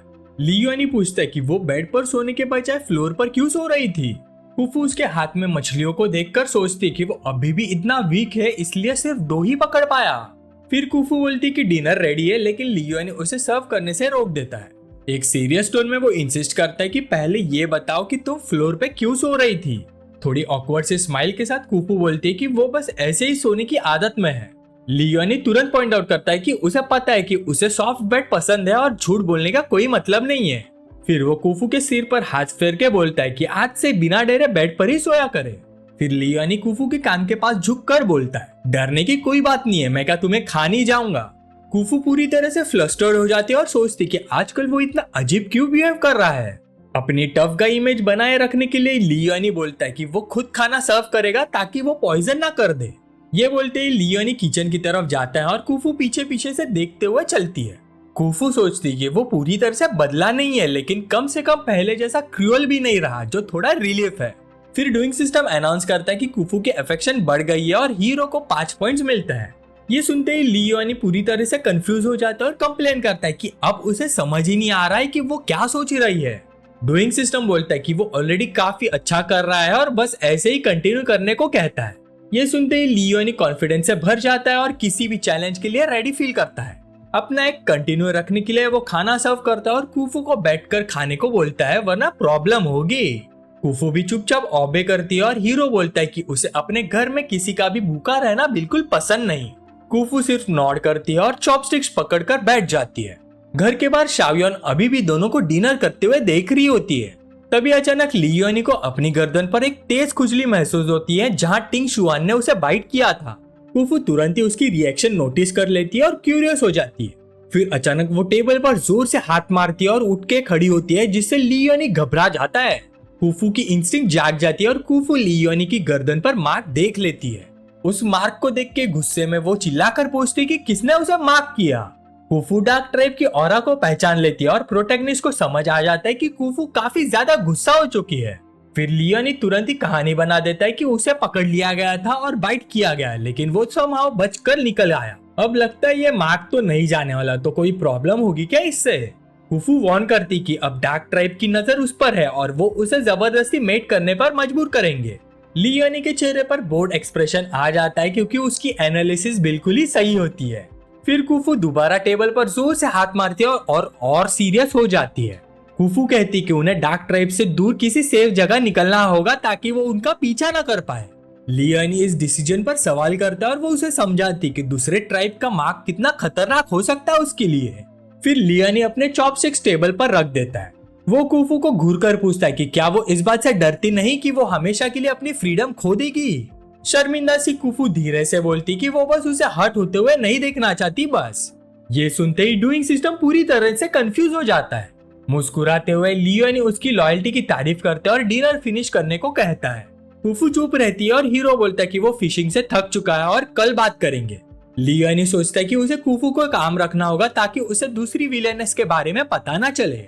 फिर रात को क्रेसेंट मून आसमान को रोशन कर रहा होता है जब लियोनी कैंडल को बुझा देता है। लियोनी बेड के किनारे बैठ जाता है जहाँ कुफू अपनी फॉक्स फॉर्म में चैन से सो रही होती है। वो उसे सोते हुए देखता है और सोचता है कि वो कितनी कम्फी और कोजी लग रही है। फिर वो खुद को रोक नहीं पाता और उसके सॉफ्ट फर पर हाथ फेरने लगता है। लियोनी उसे हक करता है और सोचता है कि उसका फर कितना कम्फी है और इमेजिन करता है कि वुल्फ बनने पर कैसा लगेगा। तभी अचानक कुफू जाग जाती है पूरी तरह से एम्बैरेस्ड और सोचती कि अब वो उसे कहाँ टच कर रहा है। लियोनी इस सिचुएशन का फायदा उठाता है, सोचता है कि इतना अच्छा चांस छोड़ना बेवकूफी होगी। कुफू से बोलती कि टेल के बेस को टच करना बंद करे क्योंकि उसे गूज बम्स आ रहे हैं, पर लियोनी रुकता नहीं है और वो सोचती कि अगर वो नहीं रुका तो उसकी बॉडी अजीब तरह से रिएक्ट करेगी। उसका हाथ फॉक्स गर्ल के सॉफ्ट फर पर स्मूथली ग्लाइड करता है और हर टच पर वो थोड़ी सी हिल जाती है। कुफू अब और बर्दाश्त नहीं कर पाती और एक क्यूट सी आवाज निकल जाती है जो वो कंट्रोल नहीं कर पाती। लियोनी उसे पूछता है कि क्या उसे ये पेटिंग अनकंफर्टेबल लग रही है, पर तभी अचानक डूइंग सिस्टम अनाउंस करता है कि उसकी अफेक्शन बढ़ गई है और हीरो को 50 पॉइंट्स मिलते हैं। डूइंग सिस्टम खुशी से पागल हो जाता है और बताता है कि सिस्टम शॉप अपडेट हो चुकी है। लियोनी सिस्टम स्क्रीन को देखता है जो अब ज्यादा मॉडर्न और स्लिक लग रही होती है। उसकी शॉप लेवल 2 पर पहुंच चुकी होती है और नए आइटम्स इन्वेंट्री में आ चुके होते हैं। उधर छोटी सी फॉक्स उसके साथ और चिपक जाती है, सोचती कि इतना अच्छा लगना शायद उसकी इमेजिनेशन हो। तभी कुफू डिसाइड करती कि कम से कम आज रात के लिए उसके साथ कडल करके सोएगी। फिर एक हल्की सी स्माइल के साथ लियोनी छोटी फॉक्स को गुड नाइट बोलता है और अच्छा रेस्ट करने को कहता है, और लियोनी धीरे धीरे उसका फर स्ट्रोक करता रहता है जब कुफू उसकी गोद में सुकून से सो जाती है। और इस तरह रात शांति से गुजर जाती है जहाँ क्रेसेंट मून शांत आसमान को रोशन कर रहा होता है। अगली सुबह लियोनी उठता है काफी थका हुआ पिछली रात के सारे इवेंट्स के बाद जो उस छोटी फॉक्स के साथ हुए थे। वो साइड में देखता है और कुफू को उसकी ह्यूमन फॉर्म में चेन से सोते हुए पाता है। फिर लियोनी धीरे से अपना हाथ आगे बढ़ाता है, मौका देखकर वो प्यार से उसके सिर पर हाथ फेर देता है। कुछ देर बाद कुफू जाग जाती है और बोलती कि उसे बाहर जाना है, लेकिन जाने से पहले उसे डार्क ट्राइब से सावधान रहने को कहती है। लियोनी सिर्फ हाँ में सिर हिला देता है जब वो अपने काम के लिए निकल जाती है। अकेले रहकर वो डूइंग सिस्टम से कंप्लेन करता है कि वो बड़ी ही मुश्किल सिचुएशन में फंस गया है क्योंकि उसे समझ नहीं आ रहा है कि उन्हें शिफ्ट होना चाहिए या नहीं। फिर वो एक गहरी सांस लेता है और बोलता है कि औरतों को खुश करना कितना मुश्किल होता है, लेकिन डूइंग सिस्टम उसे चिर करता रहता है। फिर वो इधर उधर चलने लगता है इस प्रॉब्लम का कोई सॉलिड सोल्यूशन सोचने की कोशिश में, पर अचानक वो रुक जाता है जैसे उसे कोई आइडिया आ गया हो। फिर वो डिसाइड करता है कि वो कुफू को ढूंढकर ट्राइब से दूर जाने के बारे में प्रॉपरली बात करेगा। फिर लियोनी घर से निकलता है और पास के ऑर्चर्ड की तरफ बढ़ता है जहाँ यूजुअली कुफू काम करती है। ऑर्चर्ड में कुफू शांति से सेब तोड़ रही होती है अपने ही मौज मस्ती में, लेकिन एक पेड़ के पीछे से ओरिजिनल प्रोटैगनिस्ट शीटियान रुई उसे चुपके से देख रहा होता है। वो दूर से कुफू को देख रहा होता है, आज उसे इम्प्रेस करने का पूरा इरादा लेकर। इसके लिए वो अपने सिस्टम का यूज करके एक काफी स्टाइलिश आउटफिट चूज करता है। उसका सिस्टम कंफर्म करता है कि आइटम परचेस हो चुका है जो 1 घंटे के लिए उसका चार्म बूस्ट करेगा। इधर कुफू ऑर्चर्ड में एप्पल्स तोड़ रही होती है। तभी अचानक कहानी का ओरिजिनल प्रोटैगनिस्ट जो हमारे लिए फेक है सामने आता है और उसका नाम पुकारता है। वो कुफू को फ्रूट उठाने में मदद ऑफर करता है, ज्यादा हेल्पफुल और स्मार्ट दिखने की कोशिश में। कुफू बिल्कुल भी इम्प्रेस नहीं होती और सोचती कि उसका चेहरा इतना चमक रहा है जैसे तेल में नहा कर आया हो। वो तुरंत ही उसकी मदद मना कर देती है और बोलती कि ये काम ट्राइब के स्लेव्स का होता है, अगर ये काम भी हम लोग से छीन लिया गया तो हम लोग जिएंगे कैसे।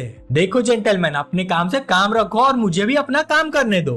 फ्रस्ट्रेटेड होकर ओरिजिनल प्रोटैगनिस्ट सोचता है कि शायद आउटफिट काम ही नहीं आया। फिर वो सोचता है कि इस आउटफिट का चार्म बोनस 100% है तो कैसे इफेक्ट नहीं हुआ उस पर, या शायद वो बस मेरे सामने हार्ड टू गेट खेल रही होगी। हाँ, यही होगा शायद।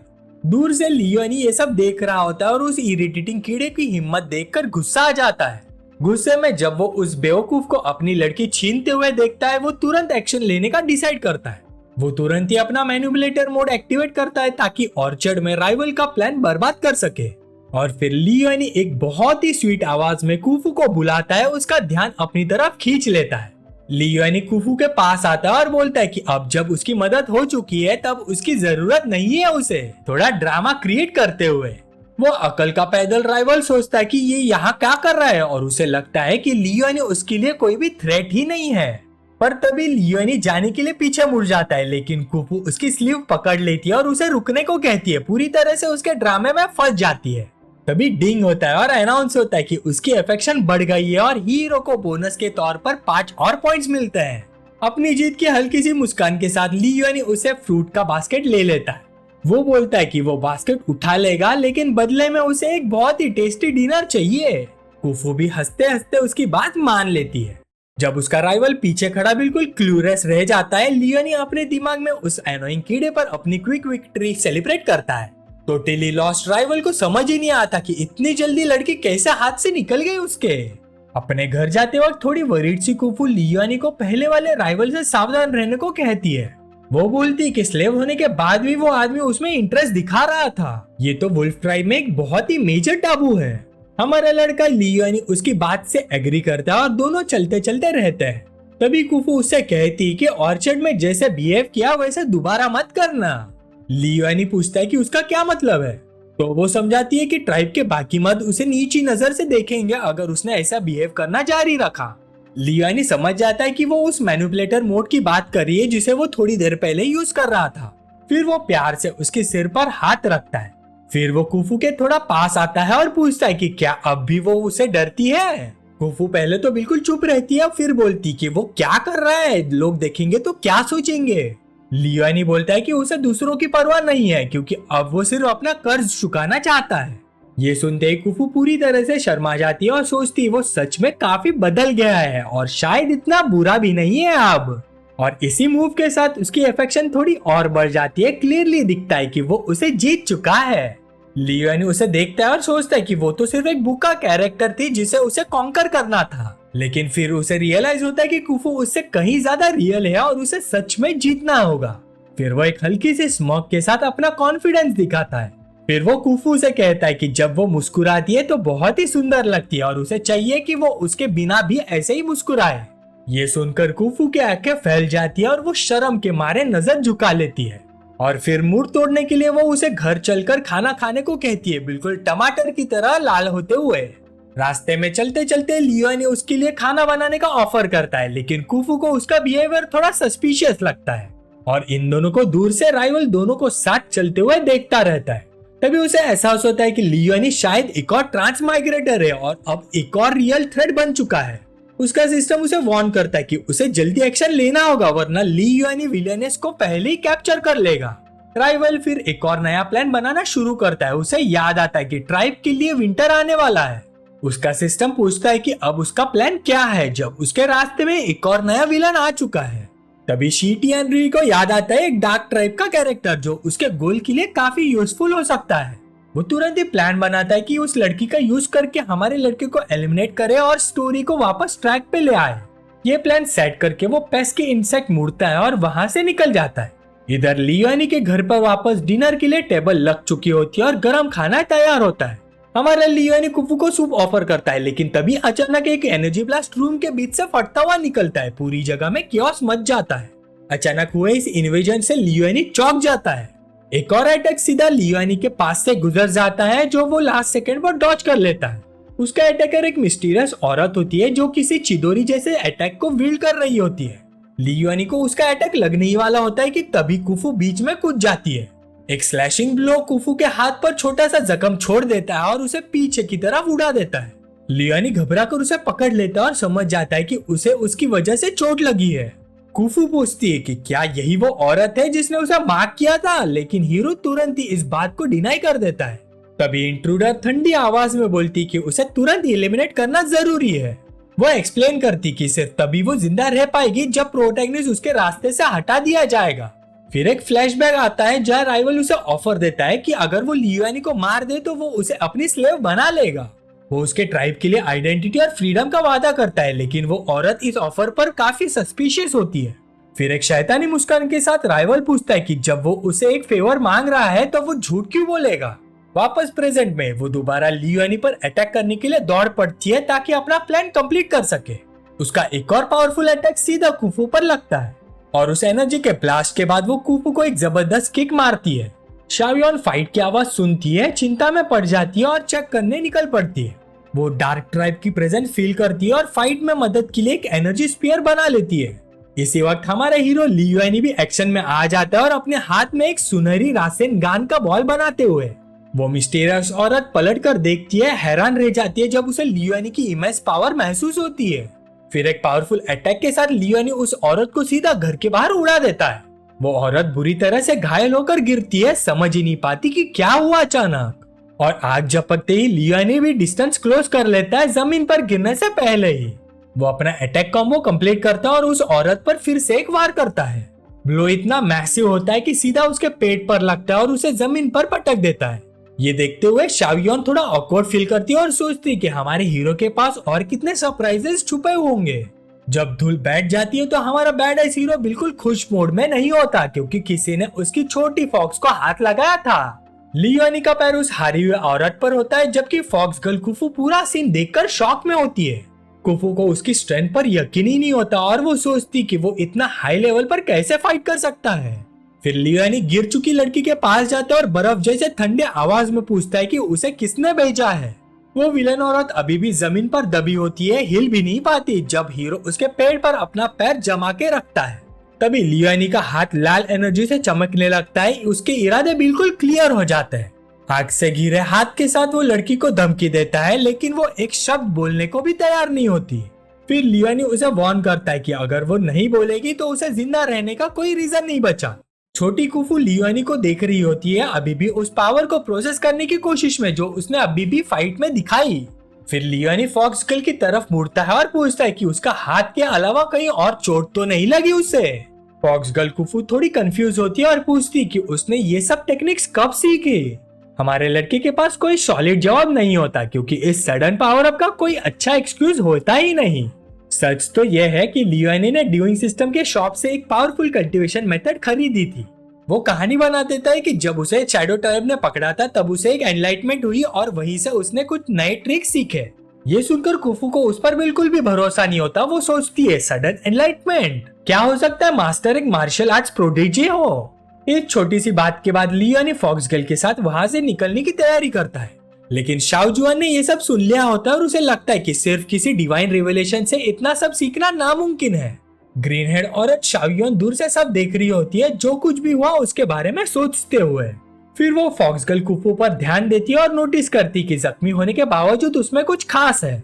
शाओयन महसूस करती कि फॉक्स गर्ल कुफू के अंदर एक इनफाइनाइट पोटेंशियल छुपा हुआ है, जो किसी चीज से सील किया गया लगता है।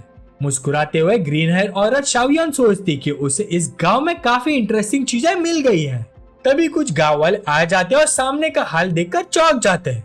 फिर लियोनी उन्हें एक्सप्लेन करता है कि शैडो ट्राइब का एक मेंबर घुस आया था और उसने उस पर और कुफू पर अटैक किया था। बाकी विलेजर्स गुस्से में आ जाते हैं, सोचते हुए कि उनमें इतनी हिम्मत कैसे हुई उनके टेरिटरी में घुसने की। तभी एक आदमी नोटिस करता है कि शैडो ट्राइब का वो इंट्रूडर अब जिंदा नहीं है। ये सुनते ही विलेज चीफ चौंक जाता है और पूछता है कि ये किसने किया।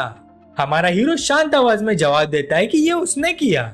विलेज चीफ ये सुनकर शॉक हो जाता है और पूछता है कि क्या तुमने सच में डार्क ट्राइब को बीट कर दिया।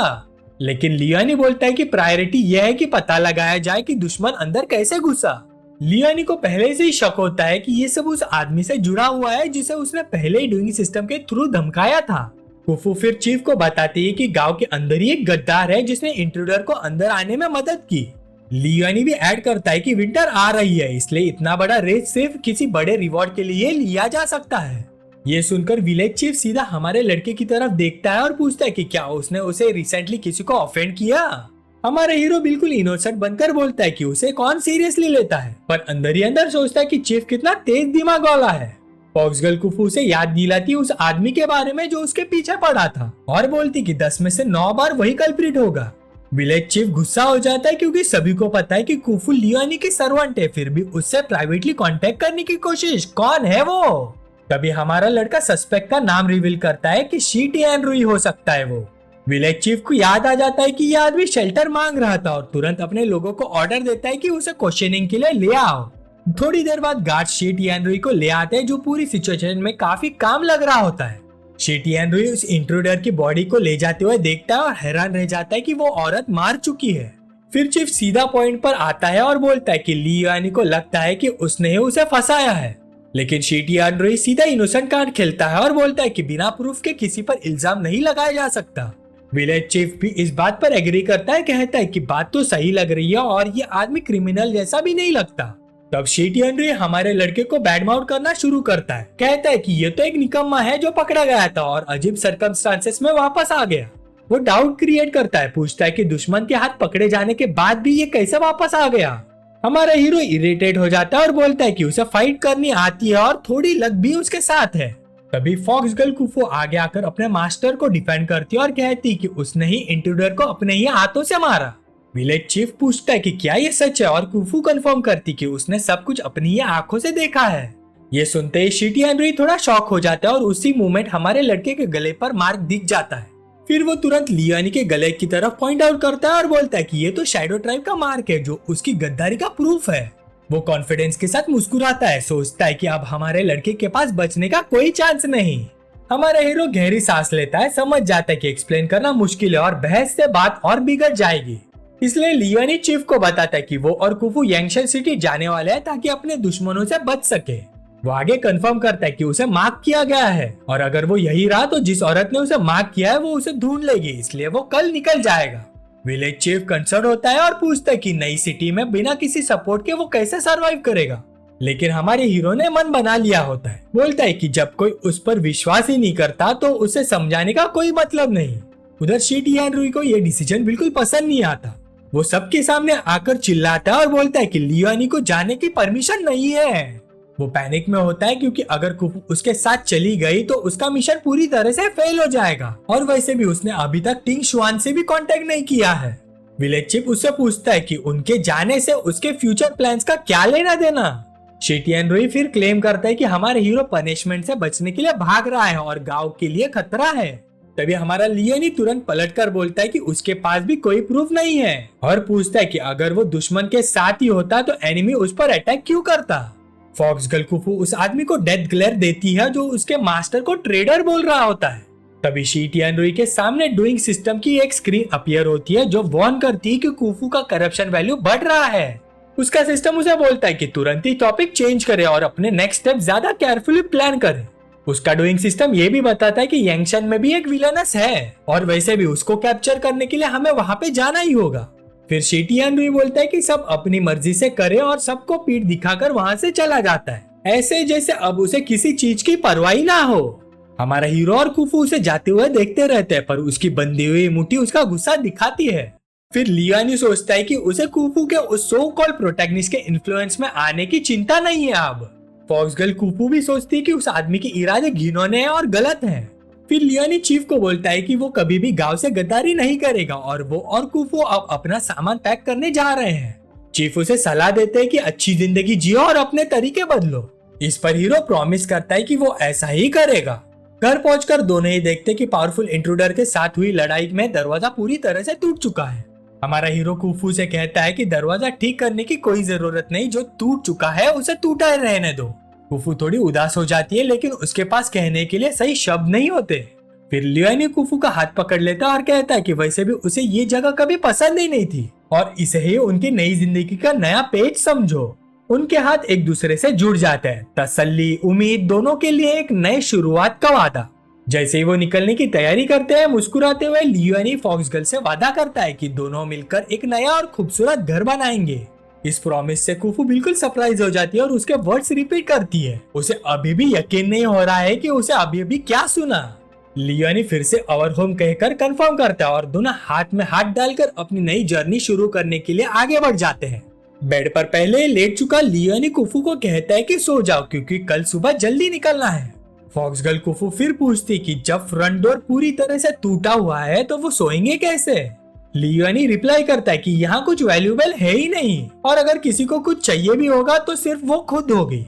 इतना कहकर लियानी कैजुअली पूछता है कि क्या वो उसके साथ सोएगी, जिससे फॉक्स गर्ल कुफू पूरी तरह से घबरा जाती है। लियानी तुरंत ही एक्सप्लेन करता है कि ये सिर्फ सेफ्टी के लिए है और जो कि ये उनकी लास्ट नाइट है यहाँ, वो कुछ भी स्केची नहीं करेगा। वो ये भी सजेस्ट करता है कि अगर उसे ज्यादा कंफर्टेबल लगे तो वो अपनी एनिमल फॉर्म में भी आ सकती है। कुफू थोड़ी हेजिटेंट होती है लेकिन आखिरकार सिचुएशन को देखते हुए एक इम्पोर्टेंट डिसीजन लेती है। वो बेड पर बैठकर वार्न करती है कि अगर उसने कुछ भी ट्राई किया तो वो पूरी तरह से फाइट करेगी, पर हीरो उसे रिएश्योर करता है। सब सेटल हो जाने के बाद एक आग जलाई जाती है ताकि अंधेरी रात में रूम थोड़ा ब्राइट हो जाए। फिर दोनों बैक टू बैक लेट जाते हैं और एक दूसरे को गुड नाइट बोलकर आराम करने की कोशिश करते हैं। लेकिन कुफू को नींद नहीं आती, वो सारी बातें सोचती रहती है जो हुआ और ये भी कि उसका मास्टर कितना बदल चुका है। वो याद करती कि उसका मास्टर पहले जैसा बिल्कुल भी नहीं रहा। जब लियानी चैन से सो रहा होता है, फॉक्स गर्ल कुफू उसे चुपचाप देखती रहती है। कुफू अपने मन में वादा करती है कि अगर वो ऐसे ही उसे अच्छे से ट्रीट करता रहा तो फ्यूचर में वो उसके साथ एक अच्छी जिंदगी जिएगी। लियोनी जो सोया हुआ लग रहा था धीरे से कहता है कि किसी चीज को फोर्स मत करो और बस आराम से सो लो। उसी मोमेंट डूइंग सिस्टम कुफू के अफेक्शन वैल्यू को डिटेक्ट करता है और काफी प्लीज्ड लगता है। कुफू की अफेक्शन और 2 पॉइंट्स बढ़ जाती है और हीरो को सिस्टम के 100 पॉइंट्स का रिवॉर्ड मिलता है। डूइंग सिस्टम हीरो को कॉन्ग्रेचुलेट करता है कि सिर्फ एक सेंटेंस से ही उसने गेम पलट दिया। फिर लियोनी अपने पुराने सेल्फ की तरफ से माफी मांगता है और कहता है कि अब वो उसे पहले जैसा ट्रीट नहीं करेगा, बिल्कुल भी नहीं। उसके वर्ड से इमोशनल होकर फॉक्स गर्ल कुफू खुद को रोक नहीं पाती और उसे जोर से हक कर लेती है। मुस्कुराते हुए कुफू एग्री करती है और उसके चेहरे पर नई जिंदगी के प्रॉमिस की खुशी साफ दिखाई देती है। रात गुजर जाती है और अगली सुबह हीरो पहले ही उठ चुका होता है। उठकर लियोनी बस कुफू को देखता रहता है जो उसके पास सो रही होती है। वो सोचता है कि बस एक ग्रे हार्ट और बाकी है कुफू को जीतने के लिए और उसे अपनी कोशिश जारी रखनी होगी। तभी कुफू धीरे धीरे होश में आने लगती है। वो चौंक कर उठती है और देखती है कि हीरो पूरी तरह से उसके पास ही बेड पर सोया था। वो कहती है कि उसे कल रात बहुत ही गहरी नींद आई, उसे कुछ भी पता नहीं चला। लियोनी कहता है कि यह अच्छा ही है, 2 लोगों के साथ ज्यादा गर्मी रहती है और वो अब उठने वाला है। फिर लियोनी उसे कहता है कि वो सामान पैक करना शुरू करे, वो बाद में आकर हेल्प करेगा। कुफू पूछती कि क्या इतनी जल्दी निकलना कुछ अर्जेंट है क्या। लियोनी एक्सप्लेन करता है कि वो यांगशंग सिटी जा रहा है और कुछ पेपर वर्क सॉर्ट आउट करना जरूरी है। फिर वो प्यार से उसके सिर पर हाथ रखता है और कहता है कि उसके पास वापस आने तक वेट करे। तभी लियोनी मन ही मन बोलता है उसे अचानक से डेजा वू फील क्यों हो रहा है कि वो अपनी वाइफ के ऊपर चीट कर रहा है। तभी डूइंग सिस्टम फिर से उसे कॉन्ग्रेचुलेट करता है पर याद दिलाता है कि अभी और भी विलेनेसेस को बचाना बाकी है। इतना कहकर लियोनी शहर में अपना जरूरी काम निपटाने के लिए घर से निकल जाता है। दूर से शाओजुआन लियोनी को देखती रहती है और सोचती कि वो पैकिंग छोड़कर क्यों निकल गया। अचानक ही हीरो हवा में गायब हो जाता है और ग्रीन हेड वुमन पूरी तरह से कंफ्यूज रह जाती है। शाओजुआन सोचती कि लियोनी ने ऐसी पावरफुल मैजिक सीखी कहां से जो पल भर में ही गायब हो जाए। वो फिर सोचती कि अगर वो उसे डिवाउर कर ले तो ये टेक्निक खुद के लिए चुरा सकती है। उसके जख्म भी भर चुके होते हैं, इसलिए वो डिसाइड करती कि वो भी शहर तक उसका पीछा करेगी। उधर हीरो केव की तरफ दौड़ रहा होता है जहाँ टिंग शुआन उसका इंतजार कर रही होती है। वो केव की तरफ खुशी खुशी पहुंचता है। हाथ में मीट का बास्केट होता है जो उसने 5 पॉइंट्स में लिया होता है और उसका नाम पुकारता है, टिंग शुआन मैं आ गया। उसकी आवाज सुनते ही टिंग शुआन सामने आ जाती है और सीधा उसकी बाहों में कूदकर टाइट हग कर लेती है। टिंग शुआन तुरंत ही उस पर क्वेश्चंस की बरसात कर देती है। क्या तुम रिकवर कर रहे हो? तुम्हारे हाथ में बास्केट क्यों है? तुम हिबरनेट करोगे मेरे साथ? I miss you so much. पर लियोनी उसे शांत होने को कहता है और केव के अंदर चलने को बोलता है। अंदर जाते हुए लियोनी बताता है कि उसे चिंता थी कि शायद उसके पास हिबरनेशन के लिए इनफ फूड नहीं हो। फिर लियोनी उसे बताता है कि वो वुल्फ ट्राइब से है और वो हिबरनेट नहीं करते, पर उसके इंजरीज काफी सीरियस है, इसीलिए वो उसके जख्मों के लिए डॉक्टर लाना चाहता है। तभी अचानक टिंग शुआन सीरियस हो जाती है और हीरो को वहीं रुकने को कहती है। फिर वो शक भरी नजरों से उसे पूछती कि वो कहाँ जाने की सोच रहा है। लियोनी समझ जाता है कि वो काफी शार्प है, इसलिए धीरे से मीट का बास्केट जमीन पर रख देता है। फिर वो मजबूती से उसका हाथ पकड़ता है, सिचुएशन को शांत करने की कोशिश करते हुए। वो कसम खाता है कि वो उसे कभी छोड़कर नहीं जाएगा और वो सिर्फ उसके हिबरनेशन के दौरान ही उसके जख्म को ठीक करना चाहता है। टिंग शुआन कहती कि उसे अभी भी डर लग रहा है, लेकिन लियोनी सिर्फ उसे प्यारी सी मुस्कान के साथ देखता रहता है।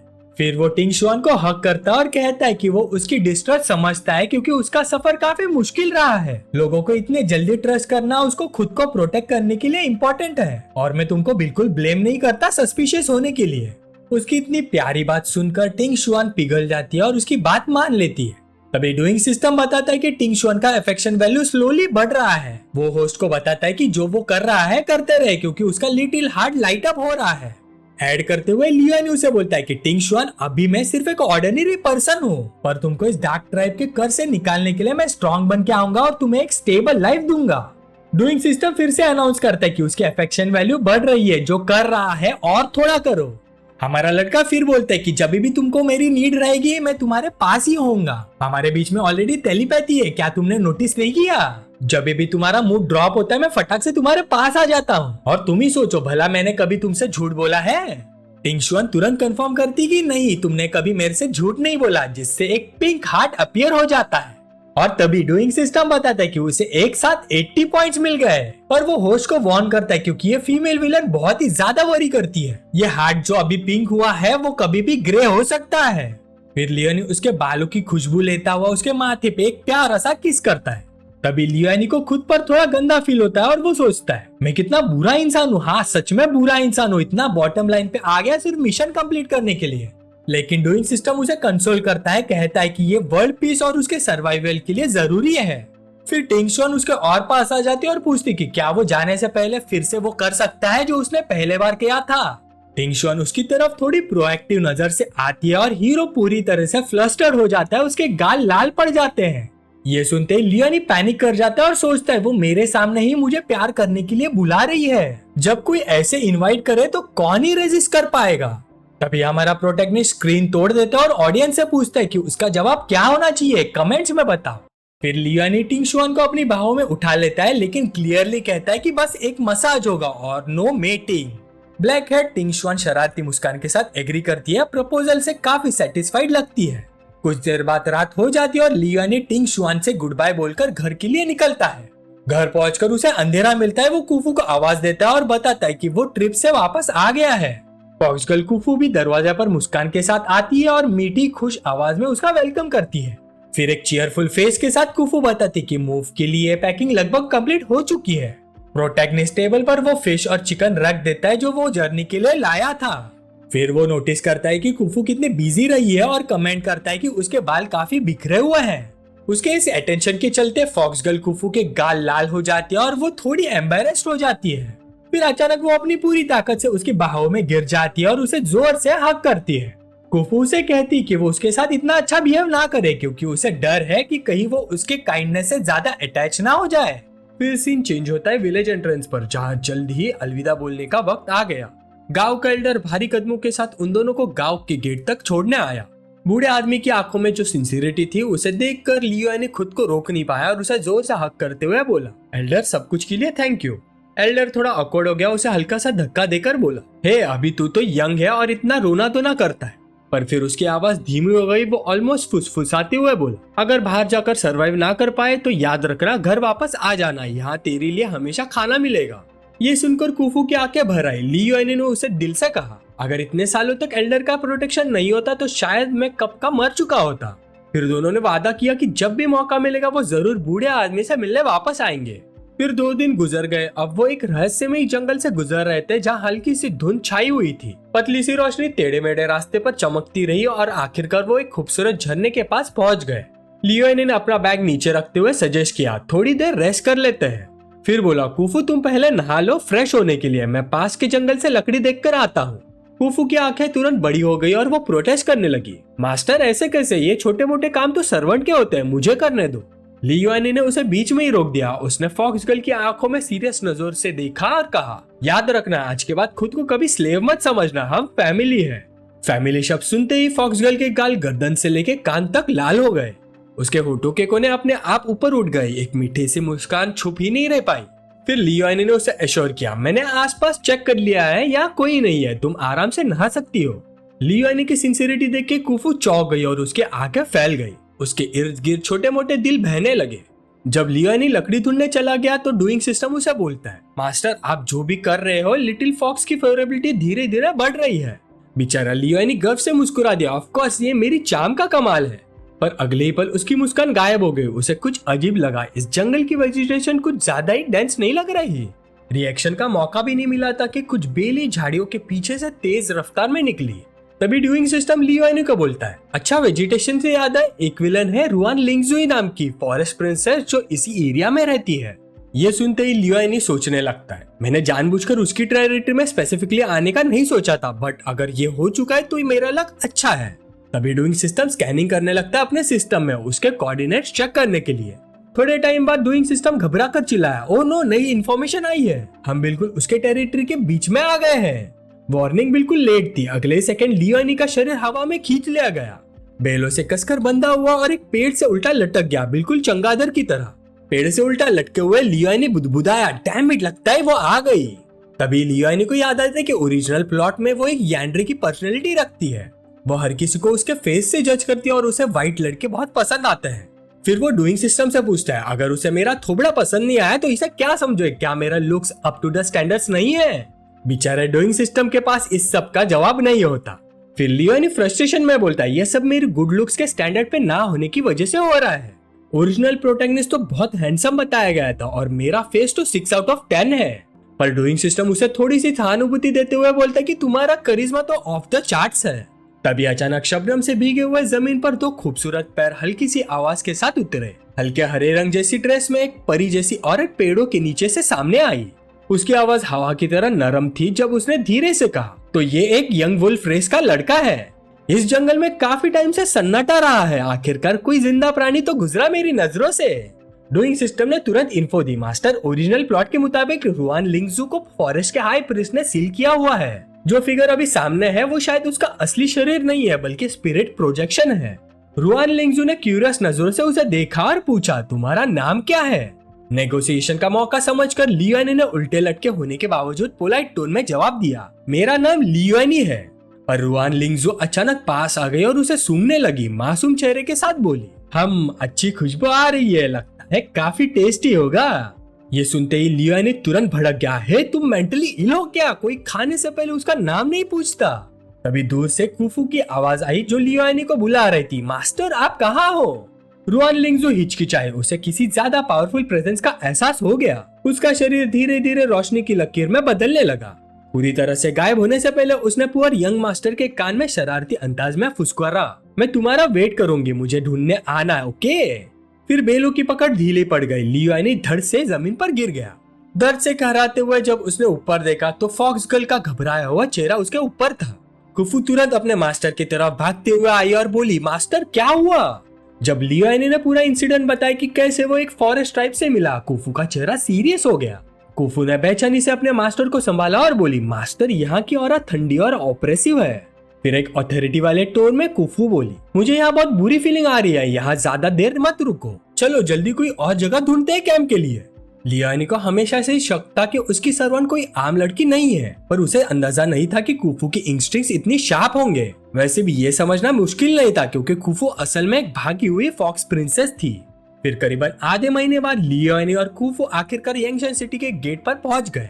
ट्रांसमाइग्रेट होने के बाद से बेचारे यंग मास्टर कभी भी गांव से बाहर नहीं निकला था। शहर की भीड़भाड़ देखकर वो आंखें फाड़ कर रह गया। ऊंची बिल्डिंग्स और तंगलियां सब कुछ जिंदगी से भरा हुआ लग रहा था। मार्केट का सीन देखकर वो काफी अमेज्ड हो गया, लेकिन कुफू का रिएक्शन ऑपोजिट था। वो उदास लग रही थी, आंखें कहीं दूर खोई हुई। ट्रॉमाटाइज कुफू धीरे से बोली मेरा होम टाउन पहले इससे कहीं ज्यादा ग्रैंड हुआ करता था, पर अफसोस से सब कुछ तबाह हो चुका है। लियोनी ने प्यार से उसके सर पर हाथ फिराया और बोला उदास मत हो, मैं प्रॉमिस करता हूँ मैं तुम्हारा होम टाउन दोबारा रिबिल्ड करने में मदद करूंगा। नॉवेल के ओरिजिनल प्लॉट के अकॉर्डिंग लियोनी के कैरेक्टर के मरने के बाद कुफू को फॉक्स रेस को दोबारा खड़ा करना था ओरिजिनल प्रोटैगनिस्ट शी टुएनरी की मदद से। फिर लियोनी ने अपने मन में पक्का फैसला कर लिया, जो काम वो सबसे पावरफुल बंदा कर सकता है मैं उससे भी बेटर करके दिखाऊंगा। लेकिन कुफू ने उसे शक भरी नजरों से देखा और बोली तुम्हें ऐसा क्यों लगता है कि जैसे तुम्हें सब पता है जो मैं गुजरी हूँ। ये बुरा था। लियोनी को तुरंत रियलाइज हुआ कि एक्साइटमेंट पे वो ऑलमोस्ट सब कुछ उगल ही देता।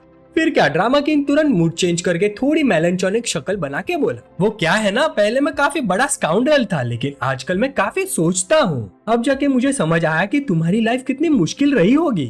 कुफू एक पल के लिए रुक गई, फिर धीरे से अपना सिर हिला दिया। उसने ये रीजन मान लिया क्योंकि उसका मास्टर वैसे भी रिसेंट टाइम में काफी बदल गया था। लियोनी तुरंत उड़ता उड़ता जवाब देता है मैं अभी भी वही हूँ, पर लोग धीरे धीरे ग्रो होते हैं और मुझे ये भी डर है कि अभी भी तुम मुझे हिट करती हो। इस पर कुफू ने अपने दोनों हाथ पीछे रख दिया और खुशनुमा अंदाज में बोली जो भी रीजन हो, बस उम्मीद है तुम हमेशा ऐसे ही काइंड बने रहो मेरे साथ। उसके फरी छोटे से चेहरे की इनोसेंस देखकर लियोनी का दिल पिघल गया। उसने पक्के तौर पर सिर हिलाया और बोला बिल्कुल। फिर लियोनी ने नजर हटा ली, अब हमें रहने के लिए जगह ढूंढनी होगी। लेकिन कुफू ने सिर हिला के मना कर दिया। उसने थोड़ा सा कॉन्फिडेंट अंदाज में गर्दन झुकाई और बोली जरूरत नहीं मास्टर, मेरे साथ चलिए। फिर फॉक्स लेडी आगे चल पड़ी, तंग गलियों में इधर उधर घूमती हुई और आखिर एक काफी लग्जरियस लेकिन छुपा हुआ कोर्टयार्ड के सामने रुक गई। कुफू ने एक खास रिदम में दरवाजा खटखटाया, नॉक नॉक नॉक। दरवाजा खुला। लगभग 8 फुट लंबी करीब 2 मीटर हाइट की एक फॉक्स वॉरियर ने झांक के देखा। उसके आर्मर के नीचे उसके मसल्स क्लियरली टोन्ड दिख रहे थे। जैसे उसने देखा कि दरवाजे पे कौन खड़ा है, उसकी आंखें फैल गई। वो जोर से चिल्लाई, आवाज गूंज उठी प्रिंसेस।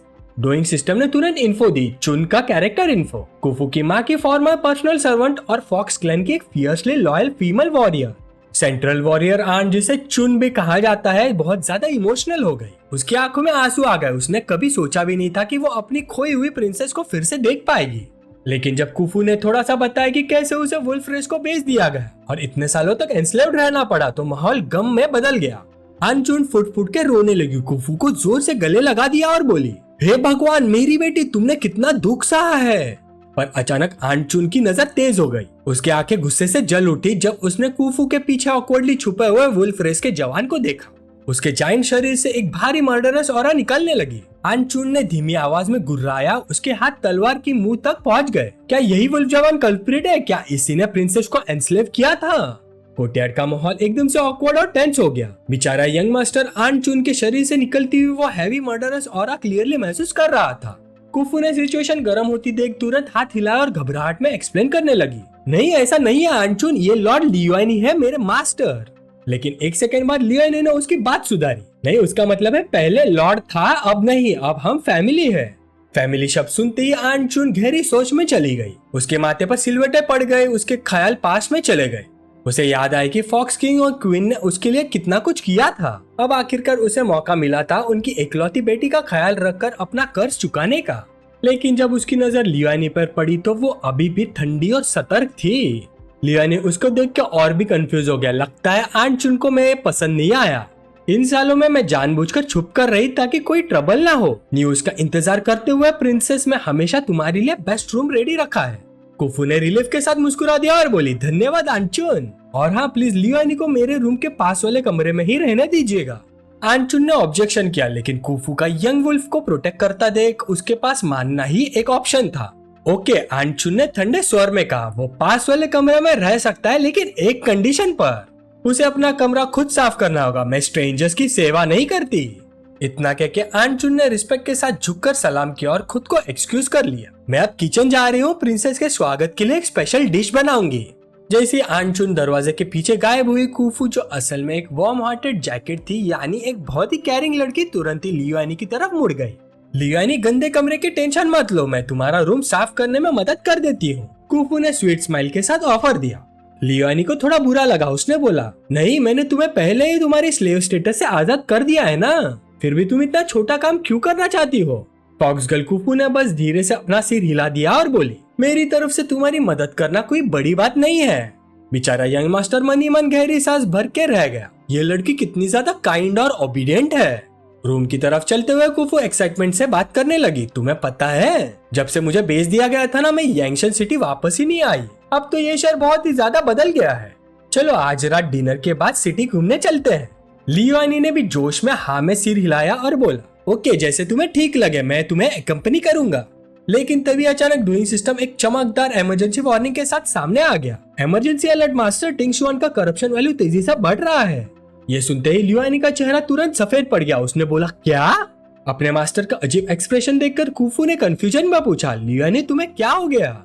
लियुआनी तुरंत एक्टिंग मोड में आ गया। उसने अपना पेट पकड़ लिया, चेहरा दर्द से टेढ़ा हो गया और बोला, अरे मेरा पेट, लगता है मैंने स्ट्रीट पर कुछ गलत खा लिया, बहुत तेज दर्द हो रहा है। फिर लियुआनी ने मुंह बिगाड़ते हुए कहा, कुफू तुम पहले रूम के अंदर चीजें थोड़ी टाइडी कर लो, मुझे थोड़ी देर के लिए टॉयलेट जाना पड़ेगा, तुम यही वेट करना, कहीं मत जाना। जवाब का इंतजार किया बिना ही लियुआनी भागते हुए निकल गया।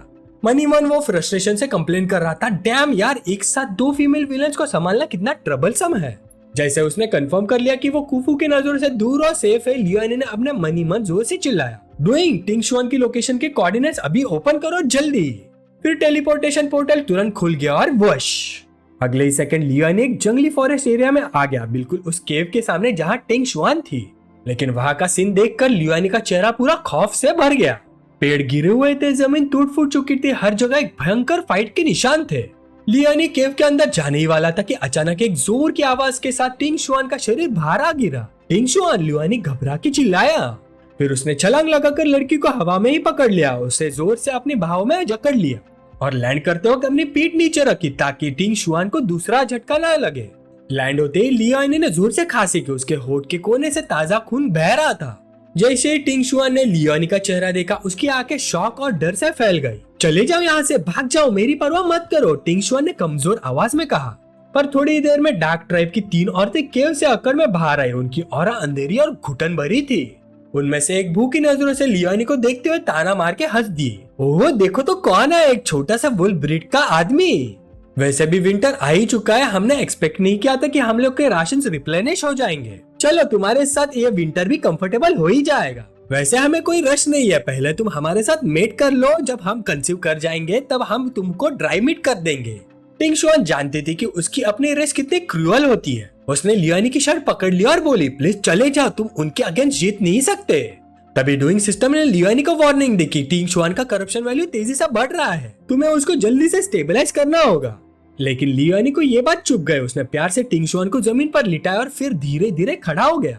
उसकी नजर तेज हो गई, सीधा डार्क ट्राइब के उन तीनों औरतों को चीर के देखने में लगी। लग रहा था कल खरीदा गया महंगा स्किल आज फिर काम आने वाला था। फिर लियोनी ने ठंडी भरी आवाज में कहा, मेरी औरत को छूने की हिम्मत कैसे हुई, जिंदा रहने से थक गए हो क्या? ये सुनते ही टिंग शुआन की आंखें फिर से फैल गई। उसका दिल तेज धड़कने लगा। उसने मुझे अपनी औरत कहा। वही दूसरी तरफ डार्क ट्राइब के एनिमीज ने बस नफरत से स्नॉट किया।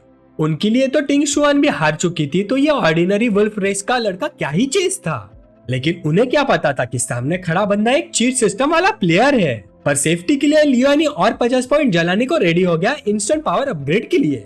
और फिर उसने वन पंच बिगिनर लेवल का स्किल अनलॉक कर दिया, जिससे उसकी मुट्ठी सुनहरे रंग से चमकने लगी। तभी एक एनिमी मुस्कुराते हुए आगे झपटी, टीजिंग टोन में बोली, आजा छोटे, मैं तुझे सिखाती हूँ।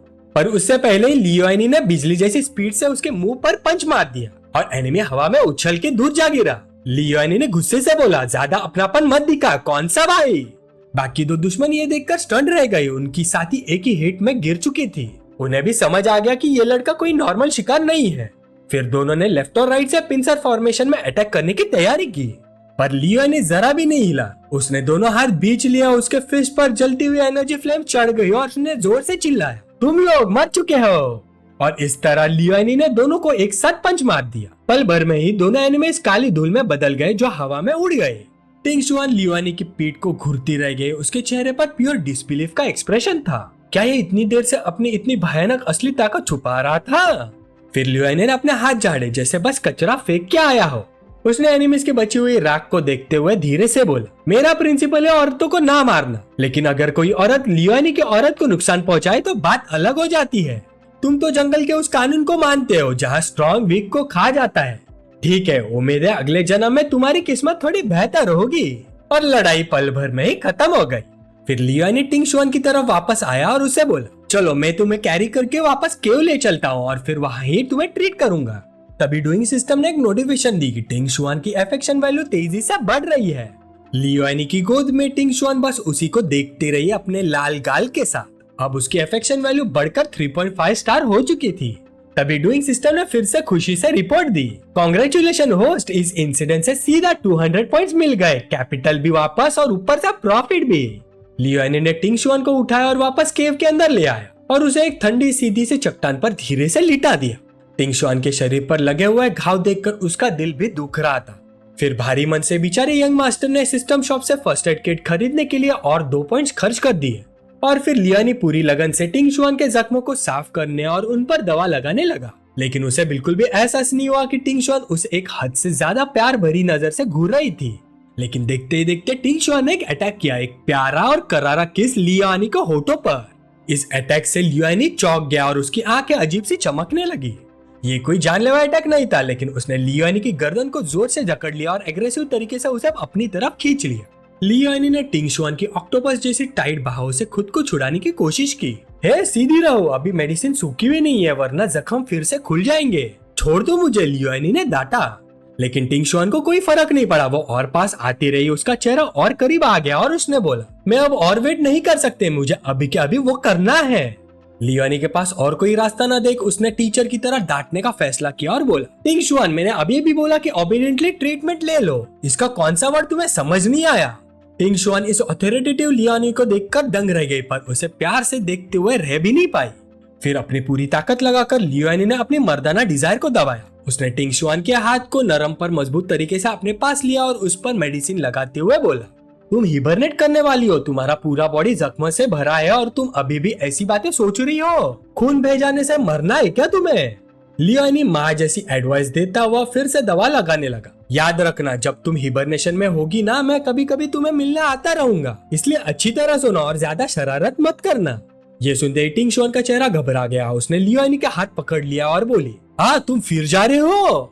लियोनी ने सांस भरी और फिर अपने रीजन समझाने लगा, जो ऑब्वियसली एक बड़ा सा झूठ था। सुनो टिंग शुआन, सर्दियां आने वाली है। वुल्फ रेस का मेंबर होने के नाते मुझे अपने गांव के लिए खाने का स्टॉक जमा करना जरूरी है। मैं सिर्फ अपने बारे में सोचकर अपनी क्लैन को इग्नोर नहीं कर सकता, जिन्हें मैन पावर चाहिए। ये सुनते ही टिंग शुआन ने अपनी नजरें नीचे की और एक डिसअपॉइंटिंग टोन में बोली, पर तभी ड्रामा किंग लियोनी ने लॉजिक का आखिरी वार किया ताकि कोई ऑब्जेक्शन ना बचे। जरा सोचो टिंग शुआन, आज अगर मैं सिर्फ तुम्हारे लिए अपनी क्लैन को छोड़ देता हूँ, तो कल मैं किसी और चीज के लिए तुम्हें भी छोड़ सकता हूँ, है ना? क्या तुम्हें ऐसा पार्टनर चाहिए जो बेवफा और इरिस्पॉन्सिबल हो? ये सुनते ही टिंग शुआन चुप हो गए। उसके होठ जोर से भींचे हुए थे। उसे लगा कि बात में दम तो है। तभी उसके आंसू पोंछते हुए लियोनी ने बोला, टिंग शुआन ऐसे रो मत, तुम्हें ऐसे देखकर मेरा दिल पिघल रहा है। पर वो मनी मन सोच रहा था। विलेनेस को कैप्चर करने के अपने मिशन के लिए वो मीठी मीठी झूठों से भरा विलन बनने को तैयार था। जैसे टिंग शुआन थोड़ी पिघलने लगी, लियोनी ने दुनिया के सबसे दुखिया आदमी वाली स्माइल पहन ली और बोला, टेंशन मत लेना, मैं तुम्हें देखने आता रहूंगा। आखिर में टिंग शुआन ने आंसू भरी आंखों से उसे देखा और धीरे से रिक्वेस्ट की, तो फिर क्या तुम यही मेरे साथ रहोगे जब तक मैं सो ना जाऊं? उसके बाद चले जाना। उसकी नाजुक सी एक्सप्रेशन को देखकर लियोनी का दिल पिघल गया। उसने टिंग शुआन के बाल प्यार से सहलाए और बोला, ओके, जब मेरी बेबी गहरी नींद में चली जाएगी तब मैं चला जाऊंगा। तभी डूइंग सिस्टम ने भी स्टेटस रिपोर्ट दिया, टिंग शुआन का फेवरेबिलिटी अभी धीरे धीरे बढ़ रहा है। टिंग शुआन इस बात को एक्सेप्ट करने की कोशिश कर रही थी कि उसका मास्टर को जिम्मेदारी के लिए जाना पड़ेगा, लेकिन ये सोच के कि 3 महीने तक अंधेरी केव में बिना लियोनी का चेहरा देखे सोना पड़ेगा, टिंग शुआन का हाथ धीरे से लटक गया। ये देखकर लियोनी ने अपने होठ लड़की के कान के पास ले जाकर मीठी बातों में धीरे से कहा, बाद में जब मेरा सारा काम खत्म हो जाएगा, मैं तुम्हें एक ऐसी जगह ले जाऊंगा जहाँ साल भर गर्मी रहती है, वहाँ कोई सर्दी नहीं होती और तुम्हें इस अंधेरी केव में अकेले हिबरनेट नहीं करना पड़ेगा, और फिर हम कभी अलग नहीं होंगे। उसे नहीं पता उस रात जिंदा रहने के लिए उसने कितने झूठ बोले, लेकिन ये आखिरी बात लियोनी ने दिल से सच में कही थी। ये कंफर्म करने के बाद कि टिंग शुआन सच में डीप हिबरनेशन मोड में चली गई है, लियोनी ने एक बार फिर मुड़कर देखा। उसकी नजर में उस लड़की को ठंडी केव में अकेले छोड़ने का दर्द साफ दिख रहा था, लेकिन वक्त काम का था। लियोनी ने तुरंत टेलीपोर्टेशन पोर्टल खोला और पल भर में ही वो यांगशे सिटी के अपने घर वापस आ गया। टाइम वेस्ट किए बिना लियोनी ने अपने कपड़े झाड़े, केव की धूल साफ की और अपने बिखरे हुए बाल सेट किए, क्योंकि कुफू के सामने नॉर्मल दिखना जरूरी था। फिर लियोनी जल्दी से अंदर घुसा, उम्मीद करते हुए कि पकड़ा ना जाए, लेकिन अंदर जाने से पहले ही वो रुक गया। उसके सामने एक छोटा सा फरी चेहरा उसे तेज और गुस्से भरी नजरों से घूर रहा था और वो पूरी तरह से फंस चुका था। कुफू ने अपने भाई सीने पर बांध ली। उसकी ऑरा ठंडी हो चुकी थी और उसने घुर्रा कर बोला, तुम कहाँ गए थे और इतनी देर से घर क्यों नहीं आ रहे हो? बेचारा लियोनी ठंड से कांप गया। उसका दिमाग बहाने ढूंढने में तेज घूमने लगा। वो मुझे जाना पड़ा, पर मुझे कोई पब्लिक रेस्टरूम नहीं मिला, इसलिए मैं शहर के बाहर जंगल की तरफ भाग गया। दुख की बात यह है कि वहाँ अंधेरा था और मैं फिसल कर एक गड्ढे में गिर गया, इसलिए मेरे कपड़े इतने गंदे हो गए। लियोनी खुद भी जानता था कि उसका एक्सक्यूज बिल्कुल ही स्टूपिड और अनरीजनेबल लग रहा था। कोई भी गड्ढे में नहीं गिरता और फिर भी उसमें से गीली केव जैसी स्मेल आए। पर अजीब बात यह थी कि कुफू ने और कुछ पूछा ही नहीं। उसकी आंखें साफ बता रही थी कि उसे पता था कि उसका मास्टर झूठ बोल रहा है और वो डेफिनेटली बाहर गया था। फिर भी कुफू ने बस एक गहरी सांस ली और बाथरूम की तरफ इशारा करते हुए बोली, चलो मैंने तुम्हारा रूम साफ कर दिया है, अब जल्दी जाकर नहा लो, तुम्हारे पसीने की स्मेल बहुत ज्यादा आ रही है। लियोनी ने ओबीडिएंटली सिर हिलाया और तुरंत बाथरूम की तरफ भाग गया। उसके दिमाग में एक ही सवाल घूम रहा था, ये लड़की इस बार पीछे क्यों नहीं पड़ी? फिर लियोनी ने फ्रस्ट्रेशन में अपने डूइंग सिस्टम पर भड़ास निकाली। सिर्फ 2 फीमेल विलन्स को हैंडल करते करते ही मेरी हालत खराब हो गई है। अगर मुझे सातों का सामना करना पड़ा तो मैं स्ट्रेस से जवान उम्र में ही मर जाऊंगा। डूइंग सिस्टम शांत आवाज में अपीयर हुआ और बोला, रिलैक्स, मेरे पास एक स्ट्रेटेजी है। जैसे आप किसी एक टारगेट को पूरी तरह से कॉन्कर कर लेते हो और उसकी फेवरेबिलिटी फुल हो जाती है, वो टारगेट फिर कभी ब्लैक का नहीं होता। इसलिए जब तक टिंग शुआन हिबरनेशन में है, आपको कुफू को कॉन्कर करने की स्पीड बढ़ानी चाहिए। लियोनी ने सिर हिलाया। स्ट्रेटेजी सेंस बना रही थी, पर उसकी चिंता फिर भी कम नहीं हुई। तभी उसे शी टिएनरुई याद आए, वो ओवरवेलमिंग प्रोटैगनिस्ट जो पक्का रात भर जागकर बाकी हीरोइंस को ढूंढ रहा होगा। मैं रिलैक्स नहीं कर सकता, हो सकता है कि शी टिएनरुई ऑलरेडी यांगशे सिटी आ चुका हो। नहीं, मुझे इस शहर की फीमेल विलन उसके पहले ढूंढनी होगी, क्योंकि फर्स्ट इंप्रेशन ही सब कुछ होता है। जब तक वो मेरे साथ अच्छी तरह से रहेगी, शी टिएनरुई मेरे साथ कोई भी थ्रेट नहीं कर पाएगा। फिर बाथरूम में थकावट का रोना रो रहा लियोनी अचानक दरवाजा तोड़ता हुआ बाहर आया, जैसे फिर से जवानी लौट आई हो। वो हवा में पंच मारते हुए बोला, जवान लोगों को कमजोर नहीं बनना चाहिए क्योंकि जिंदगी संघर्ष का ही नाम है। लेकिन उसी जोश के साथ एक साइड इफेक्ट भी आ गया। लियोनी को अचानक शरीर में जलन सी महसूस हुई, यानी उसकी डिजायर अचानक बढ़ गई। तभी डूइंग सिस्टम ने तुरंत सिस्टम शॉप खोला और हिट कम करने वाले ड्रिंक्स ढूंढने लगा। तभी डूइंग सिस्टम ने 2 सस्ते ऑप्शंस रेकमेंड किए। पहला था डाउजी जो फर्मेंटेड बीन ड्रिंक्स था, दूसरा था ओल्डन वाटर जो एक हर्बल ड्रिंक था। दोनों सिर्फ 1-1 पॉइंट के थे और अनलिमिटेड रिफिल्स के साथ। बिना सोचे बेचारे लियोनी ने खरीद लिया और पूरी बोतल पी गया। ठंडी रिफ्रेशिंग टेस्ट के साथ उसे लगा कि जैसे वो अगले 500 साल तक और लड़ सकता है। फिर अगले कुछ दिन एक अजीब से पैटर्न में बीतने लगे। फॉक्स गर्ल कुफू हर सुबह अपनी आंट चुन के साथ बाहर जाती और सिर्फ शाम को चुपके से लौटती, उसे घर पर अकेला छोड़कर।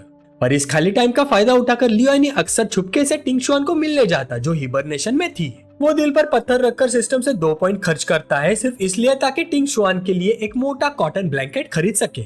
हर बार वहां से लौटकर लियोनी पूरा क्लेंजिंग रिचुअल करता, कपड़े बदलता और ट्रेसेस मिटाने वाला परफ्यूम स्प्रे करता ताकि कुफू की तेज ना किसी और लड़की की स्मेल ना पकड़ ले। पर एक दोपहर फिर भी कुफू ने कुछ अजीब महसूस कर लिया। जब लियोनी अभी घर लौटा ही था, कुफू ने खाना सर्व करते वक्त उसे शकी भरी नजर से देखा। तभी कुफू ने चांस देखते हुए लियोनी से पूछा, तुम आजकल बहुत ही अच्छे स्मेल कर रहे हो। इस पर लियोनी का तुरंत कोई रिएक्शन नहीं आया, बस उसने हाँ में हाँ भरी। फिर उसने अपने मन में एक बहाना सोचकर कुफू को चिपकाते हुए बोला, अरे जब मैं बाहर गया था ना तभी मैंने कई मेल्स के ऊपर से उनकी बदबू सूंघ ली जो कि मुझे बिल्कुल भी पसंद नहीं आई, इसलिए मैंने सोचा कि मैं मेरी नहाने की आदत बदल दूंगा। जवाब सुनकर कुफू का कोई रिएक्शन ना देख लियोनी मन ही मन सोच पड़ा, अरे क्या मैंने कुछ ज्यादा ही तो नहीं बोल दिया। पर तभी कुफू ने अपनी नजर झुका ली और थोड़ी शर्माते हुए बोली, अच्छा हाँ तुम पहले काफी स्मेली हुआ करते थे। कुफू का ऐसा अतरंगी जवाब सुनकर लियोनी मन ही मन सोच पड़ा, जिस तरह वो मुझे देख रही थी मुझे पक्का लगता है कि वो मुझे बिलीव नहीं करती। पर मुझे ये समझ में नहीं आ रहा कि वो मुझे आगे क्यों नहीं पूछती। शायद क्योंकि उसे सिस्टम के बारे में पता ही नहीं था, वो समझ ही नहीं पाई उसका मास्टर कहाँ जाता है। फिर शाम के वक्त अपने बिस्तर पे लेटे हुए लियोनी ने डूइंग सिस्टम से पूछा, डूइंग वो यांगशे सिटी की नेक्स्ट फीमेल विलन सिटी कब वापस आएगी? उसे तो जाए हुए करीबन 1 महीना से ज्यादा हो गया। बस मैं यही होप करता हूँ कि कहीं वो शीटी एंड रूही से पहले ना टकरा जाए। तभी दरवाजे पे खटखट करके कुफू ने लियोनी से पूछा, मास्टर क्या आप बिजी हो? लियोनी इस वक्त कुफू की आवाज सुनकर सरप्राइज हो गया और झट से उठकर उसने जवाब दिया, नहीं तो मैं बिजी नहीं हूँ। अपने रूम का दरवाजा खोलते हुए लियोनी ने मन ही मन सोचा, अरे आज तो ये बहुत ही जल्दी आ गई। कुफू का चेहरा थोड़ा नर्वस था पर उसमें खुशी की चमक भी थी और धीरे से बोली, सॉरी मास्टर मैं लेटली बहुत बिजी हो गई थी और आपको निग्लेक्ट कर दिया। एक्चुअली आज शहर के सेंटर में टेंपल फेस्टिवल है, क्या मास्टर मेरे साथ थोड़ा घूमने चलना चाहेंगे? कुफू को देखकर लियोनी की आंखें चमक उठी। उसने मन ही मन सोचा, कुफू आज इतनी चार्मिंग क्यों लग रही है? फिर उसने जवाब देते हुए बोला, चला ही जाता हूँ, ऐसे भी मेरे पास आज करने के लिए कुछ भी नहीं है क्योंकि ये तो गोल्डन अपॉर्चुनिटी है फेवरेबिलिटी बढ़ाने की। फिर वो बेडरूम की तरफ बढ़ने लगा बोलते हुए, चलो मैं पहले अपने कपड़े चेंज कर लेता हूँ। पर तभी एक छोटा सा रोएदार हाथ उसके हाथ पकड़ लेता है और बोलता है, कोई जरूरत नहीं मास्टर। फिर कुफू ने कपड़े का एक बंडल खोला जो वो साथ लाई थी। उसके अंदर एक नया मोटा गर्म कॉटन रोब सफाई से फोल्डेड था। फिर कुफू ने शर्माते हुए उसे आगे बढ़ाया और बोली, सर्दियां आ चुकी है तो ये मैंने आपके लिए सिलाया है। उसने कहा, तुम इतने बिजी रहते थे फिर भी मेरे लिए कपड़े सिला लिए। और देखते ही देखते लियोनी ने कुफू को झट से गले लगाया और प्यार से बोला, कुफू मुझे पास के लिए माफ कर देना और थैंक यू, ये सबसे बेस्ट गिफ्ट है जो मुझे आज तक मिला है। कुफू ने हल्की सी मुस्कान दी पुरानी कड़वी यादों की वजह से आंसुओं को रोकने की कोशिश करते हुए। फिर उसने चेहरा ऊपर उठा और खुशी से बोली, चलिए मास्टर फेस्टिवल शुरू होने ही वाला है। लियोनी ने दिल में महसूस करते हुए सोचा, मैंने बस एक छोटी सी काइंडनेस दिखाई थी लेकिन ये बेचारी फॉक्सगर्ल उसका जवाब पूरी तरह से भरोसे से दे रही है। यांगशे सिटी के एनुअल फेस्टिवल का माहौल बहुत ही लाइवली था। रंग बिरंगी लैंटर्न्स पूरी गलियों में सजी हुई थी और हर जगह लजीज खाने की खुशबू फैली हुई थी। हर तरफ से तेज चीयर्स की आवाजें आ रही थी। लियोनी और कुफू हाथों में हाथ लिए ये सब एंजॉय कर रहे थे। तभी अचानक उनके सामने बहुत सारे ग्रैंड प्रिपरेशन देखकर कुफू ने कहा जा रहा था कि जो हाई प्रीस्ट अभी शहर वापस आई है वो आज रात एक सजी हुई कैरेज में परेड करेगी। लियोनी ने थोड़ा कंफ्यूज होकर कुफू से पूछा, हाई प्रीस्ट? कुफू ने धीरे से कहा कि उसका नाम कानिये है जो डॉग रेस से बिलोंग करती है। वो किंगडम के हाई प्रीस्ट है और यहाँ उसका स्टेटस बहुत ही ऊंचा है। लियोनी बिल्कुल चुप हो गया। डॉग रेस, क्या अजीब कोइंसिडेंस है। तभी कुफू ने आखिरकार असली वजह बता दी जिसकी वजह से वो सिलाई के अलावा और भी बिजी थी। एक्चुअली मास्टर, मेरी फॉक्स पावर अभी भी सील्ड है। मैंने थोड़ी रिसर्च की और सुना कि कान्ये ने एक और एनिमल रेस की ऐसी ही पावर वापस लाने में मदद की थी। इसलिए आंचुन और मैं मेरे फादर के एक पुराने सबऑर्डिनेट के थ्रू ये बात लॉबी कर रहे हैं। मास्टर प्लीज गुस्सा मत होना, मैंने ये बात छुपा के रखी। लियानी ने तुरंत सिर हिला दिया और बोला, मैं गुस्सा कैसे हो सकता हूँ? सच बताओ तो मैं तुम्हारा सपोर्ट करता हूँ। लेकिन अंदर ही अंदर लियानी ने पैनिक में अपने सिस्टम से पूछा, डूइंग तुमने पहले नहीं कहा था कि फीमेल विलेंस को एक दूसरे के बारे में नहीं पता होना चाहिए? तभी डूइंग सिस्टम बिल्कुल कैजुअली एक्सप्लेन करता है, रूल ये है कि जब तक विलेनेस पूरी तरह से कॉन्कर ना हो जाए तब तक उन्हें आपके साथ अपने रोमांटिक रिलेशनशिप के बारे में पता नहीं होना चाहिए। ये ब्लाइंड जेलसी से बचने के लिए जो बैड एंडिंग ट्रिगर कर सकती है। ये सुनते ही लियानी ने थोड़ा डाउटफुल अंदाज में पूछा, मतलब अगर वो बिना जाने मिले कि दोनों एक ही आदमी को शेयर करती है तो कोई प्रॉब्लम नहीं होगी? डूइंग सिस्टम ने मुस्कुराते हुए इसमें हामी भरी। कंफर्मेशन मिलते ही लियानी ने मन ही मन प्रोटेस्ट किया, ये बात पहले बता देते तो अच्छा होता, मुझे लगा जैसे ही वो मिली मेरी जिंदगी खत्म। तभी लियानी को अपने ख्यालों में खोते हुए कुफू ने उसको इशारा करते हुए बोली, देखो वो आ गई। तभी सारी भीड़ दो हिस्सों में बढ़ गई और एक शानदार खूबसूरत सी सजाई हुई कैरेज धीरे धीरे गुजरी। सब लोग सांस रोके उसे ही देख रहे थे। रात की हवा में कैरेज के पर्दे थोड़े से हिले और अंदर बैठी एक औरत का चेहरा नजर आया। उसकी स्किन थोड़ी डार्क और एक्सोटिक थी, चेहरा बहुत ही सुंदर था जिसमें एक स्ट्रॉन्ग और वाइल्ड ऑरा था। और यही थी नई फीमेल विलन कान्ये, जो आखिरकार अपनी एंट्री दे रही थी। लेकिन जैसे ही कुफू ने देखा कि लियानी बिना पलक झपकाए कैरेज को घूर रहा है तो उसने तुरंत उसकी हल्की सी कोनी मारी। सपने देखना बंद करो, कान्ये तक पहुंचना बहुत मुश्किल है और उसे मर्दों से नफरत है। लियानी ने देखा कि ऑफिशियल के हाथों से एक छोटा सा फैंग प्यारे तरीके से बाहर निकला हुआ था जब वो भीड़ को देख रहा था। मुझे पता है वो मर्दों से नफरत करते हैं, इस विलन को कॉन्कर करना आसान नहीं होगा। फिर लियानी के होठों के कोने में एक मीनिंग भरी मुस्कान आ गई और उसने मन ही मन सोचा, लेकिन मुश्किल होने की वजह से ही चैलेंज और भी इंटरेस्टिंग लग रहा है। कुफू को खुश रखने के लिए लियानी अपनी थकी हुई बॉडी के बावजूद उसके साथ श्राइन फेस्टिवल तक गया। खूबसूरत फायरवर्क्स के धमाके के नीचे उनके दिलों के बीच की दूरी धीरे धीरे कम होती गई। वो पल ऐसा लग रहा था जैसे सिर्फ उन दोनों के लिए ही हो। और कुफू के होठों की मुस्कान अब छुप नहीं रही थी। भीड़ से चलते हुए उसने लियानी को देखा और धीरे से कहा, आज रात मैं सच में बहुत ही खुश हूँ। सिर्फ ये एक सेंटेंस सुनकर ही लियानी थोड़ा सा कंफ्यूज हो गया, लेकिन कुफू का खुश चेहरा देखकर लियानी बस चुप रहा और खुशी में साथ हो लिया।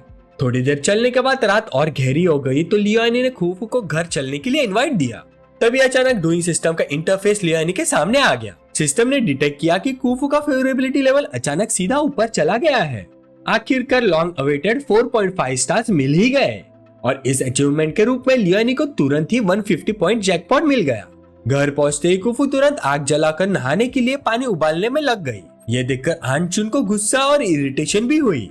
उस मस्कुलर औरत ने तुरंत अपनी लेडी को डांट दिया, प्रिंसेस अब आप एक फ्री पर्सन है, आपका स्टेटस मत भूलिए। ऐसे छोटे मोटे काम जैसे बाथ वाटर उबालना आपको खुद करने की जरूरत नहीं है, खासकर उस आदमी की सेवा के लिए तो बिल्कुल भी नहीं। लेकिन कुफू ने बिल्कुल ही कैजुअली जवाब दिया, कोई बात नहीं, अब शायद मुझे आदत हो चुकी है और अब मुझे ये सब काम करना अच्छा लगता है। उसका ये मासूम सा जवाब आंचुन के इमोशंस को और भड़का गया। वो तेज आवाज में तुरंत बोल पड़ी, आदत का मतलब क्या है? अगर फॉक्स किंग ने आपकी शानदार पहचान छुपा के नहीं रखी होती तो लियानी जो एक मार्जिनल ट्राइब का सिर्फ एक वेयरवुल्फ है वो आपके जूतों के लायक भी नहीं होता। कुफू ने फिर से वही बातें सुनकर थक कर होठ फुला लिए, बस शॉर्ट में बोली, आप समझती नहीं हो आंटी, और वैसे भी 2 दिन बाद एक बड़ा इवेंट है। यह सुनते आंचुन अचानक अपना चेहरा पास ले आई, तीखी नजरों से घूरते हुए और मजाक उड़ाते हुए, जब तक कुफू नर्वस ना हो गई। ओहो, क्या प्रिंसेस को वो पसंद आ गया है? फॉक्स गर्ल कुफू बस नजर हटाकर बहाने बनाने लगी। सच कहूँ तो उन्होंने मुझे अपनी वाइफ बनाने के लिए ही खरीदा था, और वैसे भी वो अपने होम टाउन से इतनी दूर बिल्कुल अकेला है, मुझे उनके लिए बुरा लगता है। ये लंबी चौड़ी मुस्कान सुनकर आंटी ने बस भाव को क्रॉस कर लिया और एक मीनिंगफुल भरी मुस्कान दे दी। फिर तुरंत बीच में बोल पड़ी, मुझे पता है तू शादी की एज में आ चुकी है, लेकिन याद रखना ये दुनिया बुरे लोगों से भरी पड़ी है, इसलिए हमेशा अलर्ट रहना, किसी चालाक इंसान के झांसे में मत आना। कुफू ने बस धीरे से नजर झुका ली और शर्माते हुए कहा कि वो और ज्यादा विजिलेंट रहेगी। ये एक वार्निंग देकर आंचुन ने हल्की सी उबासी दी और मुड़ते हुए बोली, अच्छा अब आंटी पहले सोने जा रही है। आंचुन के अपने कमरे से जाने के बाद कुफू चूल्हे की आग को घूरते हुए चुपचाप बैठ गई। उसे खुद अजीब सा लग रहा था। मंदिर के फेस्टिवल से लौटने के बाद से ही उसका दिल बेचैन था। दिल जोर जोर से धड़क रहा था और अंदर से कुछ करने की तेज सी अर्ज आ रही थी। चाहे वो टीनेज लड़की का एक्साइटमेंट हो या चूल्हे की गर्मी, कुफू के गाल जलते हुए गर्म लग रहे थे। उधर लियानी को तुरंत समझ आ गया कि कुछ तो गड़बड़ है। रूम में एक हल्की सी लेकिन बहुत ही अट्रैक्ट करने वाली खुशबू फैलने लगी और ये बिल्कुल भी सोप की स्मेल नहीं थी। डूइंग सिस्टम तुरंत सामने आया और वार्न किया कि ये अट्रैक्टिंग फेरोमोन है। इस दुनिया के रूल्स के मुताबिक एनिमल रेसेस कुछ स्पेसिफिक टाइम पर ऐसे सेंट रिलीज करती है। इसका मतलब ये था कि कुफू जल्दी ही बायोलॉजिकली मैच्योर होने वाली है। लियानी पहले हैरानी से पूछता है, अरे कुफू तो सिर्फ 16 साल की है। फिर उसे याद आता है कि 2 दिन बाद कुफू 17 साल की हो जाएगी और बीस्टमैन रेस के हिसाब से 17 साल एडल्टहुड माना जाता है। अब लियानी को समझ आ गया था कि कुफू इतनी अजीब क्यों बिहेव कर रही थी और क्यों वो खुद भी उसे चिपक जाने का स्ट्रॉन्ग अर्ज फील कर रहा था, क्योंकि ये सब अट्रैक्टिंग फेरोमोन का इफेक्ट था। नॉर्मली जो एनिमल रेसेस 17 क्रॉस करती है उनके पास ऑलरेडी एक पार्टनर होता है जो इन सिम्टम्स को हैंडल कर लेता है। पर प्रॉब्लम ये थी कि लियानी गारंटी नहीं दे सकता कि कुफू उसे एक्सेप्ट करेगी या नहीं, और अगर उसने एक भी गलत स्टेप लिया तो हो सकता है कि कुफू का करप्शन वैल्यू बढ़ जाए। लियानी पैनिक हो गया और डूइंग से सोल्यूशन पूछा। हेल्प करने के बजाय सिस्टम खुद ही पैनिक कर गया और अपने मास्टर को जल्दी कुछ करने का ऑर्डर देने लगा। तभी कुफू की आवाज आई उसे बताने के लिए कि नहाने का पानी तैयार है। पर कुफू मनी मन सोचती है, टेंपल फेयर से लौटने के बाद से ही मैं बेचैन हूँ, मेरी छाती धड़कती रहती है और मैं हमेशा कुछ करना चाहती हूँ। फिर लियानी ने हिम्मत जुटाई। उसने कहा कि अभी बात की जल्दी नहीं है क्योंकि उसे कुछ इम्पोर्टेंट बात करनी है। इस पर कुफू बोलती है, क्या हम बाद में बात नहीं कर सकते? विंटर में पानी बहुत जल्दी ठंडा हो जाता है, मुझे डर है कहीं तुम्हें सर्दी ना हो जाए। लियानी ने कुफू को थोड़ा शर्माते हुए देखा और पूछा, कुफू 2 दिन बाद तुम्हारा बर्थडे है ना? कुफू जिसका चेहरा अब लाल होने लगा था हैरान हो गई। उसने एक्सपेक्ट नहीं किया था कि उसका मास्टर उसका बर्थडे याद रखेगा। लियानी ने और हिम्मत जुटाकर फिर पूछा, इतने सालों में किसी ने तुम्हारा बर्थडे नहीं मनाया, अब शायद लगभग तुम भूल ही गई होगी। क्या तुम जानती हो जब फीमेल बीस्टमैन 17 साल की होती है तो उन्हें अपना पहला ईस्ट्रस होता है। पहले कुफू कंफ्यूज थी लेकिन जल्द ही बात की डायरेक्शन समझ आ गई और उसका चेहरा और भी ज्यादा लाल हो गया। फिर लियानी ने बिल्कुल सच्चाई से एक्सप्लेन किया, अब तुम फेरोमोन्स रिलीज कर रही हो, एनिमल मेल्स के लिए ये सेंट बहुत ही डेडली अट्रैक्शन होती है। तुम समझ रही हो मैं क्या कहना चाहता हूँ? फिर अपना चेहरा पास लाते हुए लियानी ने बात और क्लियर की, मैंने पहले तुम्हारे साथ बहुत बुरा बिहेव किया था, इसलिए मुझे नहीं पता कि तुम मुझे अब कैसे देखती हो। मैं इस बायोलॉजिकल कंडीशन का फायदा उठाकर तुम्हारा फायदा नहीं उठाना चाहता, इसलिए हमें अभी सब क्लियर करना होगा। जब तुम स्ट्रेस में होगी और मैं कुछ करता हूँ तो बहुत चांस है कि मैं तुम्हें मार्क कर दूंगा, ये मेल इंस्टिंक्ट है। लियानी ने धीरे से कंफर्म करते हुए पूछा, क्या कुफू ने मेरी बात सुनी? लेकिन कुफू का रिएक्शन उसकी सोच से बिल्कुल अलग था। उसकी आंखें बिल्कुल प्यार में डूबे ज़ॉम्बी जैसी थी, जैसे दिमाग काम ही करना बंद कर चुका हो। तुम मुझे मार्क करोगे? कुफू ने मनी मन सोचा। फिर कुफू का चेहरा और लाल हो गया, उसकी सांस धीरे धीरे और भारी होने लगी। चुपचाप कुफू ने अपने हाथ आगे बढ़ाया और लियानी के सीने को छू लिया। फिर लियानी का दिल जोर जोर से कांप उठा जब उसे पता चला कि कुफू ने उसे किस कर दिया और आखिरकार कुफू ने सच में अपना दिल खोल दिया। उस लड़की के इमोशंस इतने सिंपल और प्योर थे। अगर आपको वीडियो पसंद आई तो लाइक और शेयर जरूर करना और सब्सक्राइब करो पिकमी को, ताकि आपको मिलती रहे डेली मानवा की कहानियां हिंदी में। अगला पार्ट और भी इंटरेस्टिंग होगा, तो मिलते हैं नेक्स्ट वीडियो में।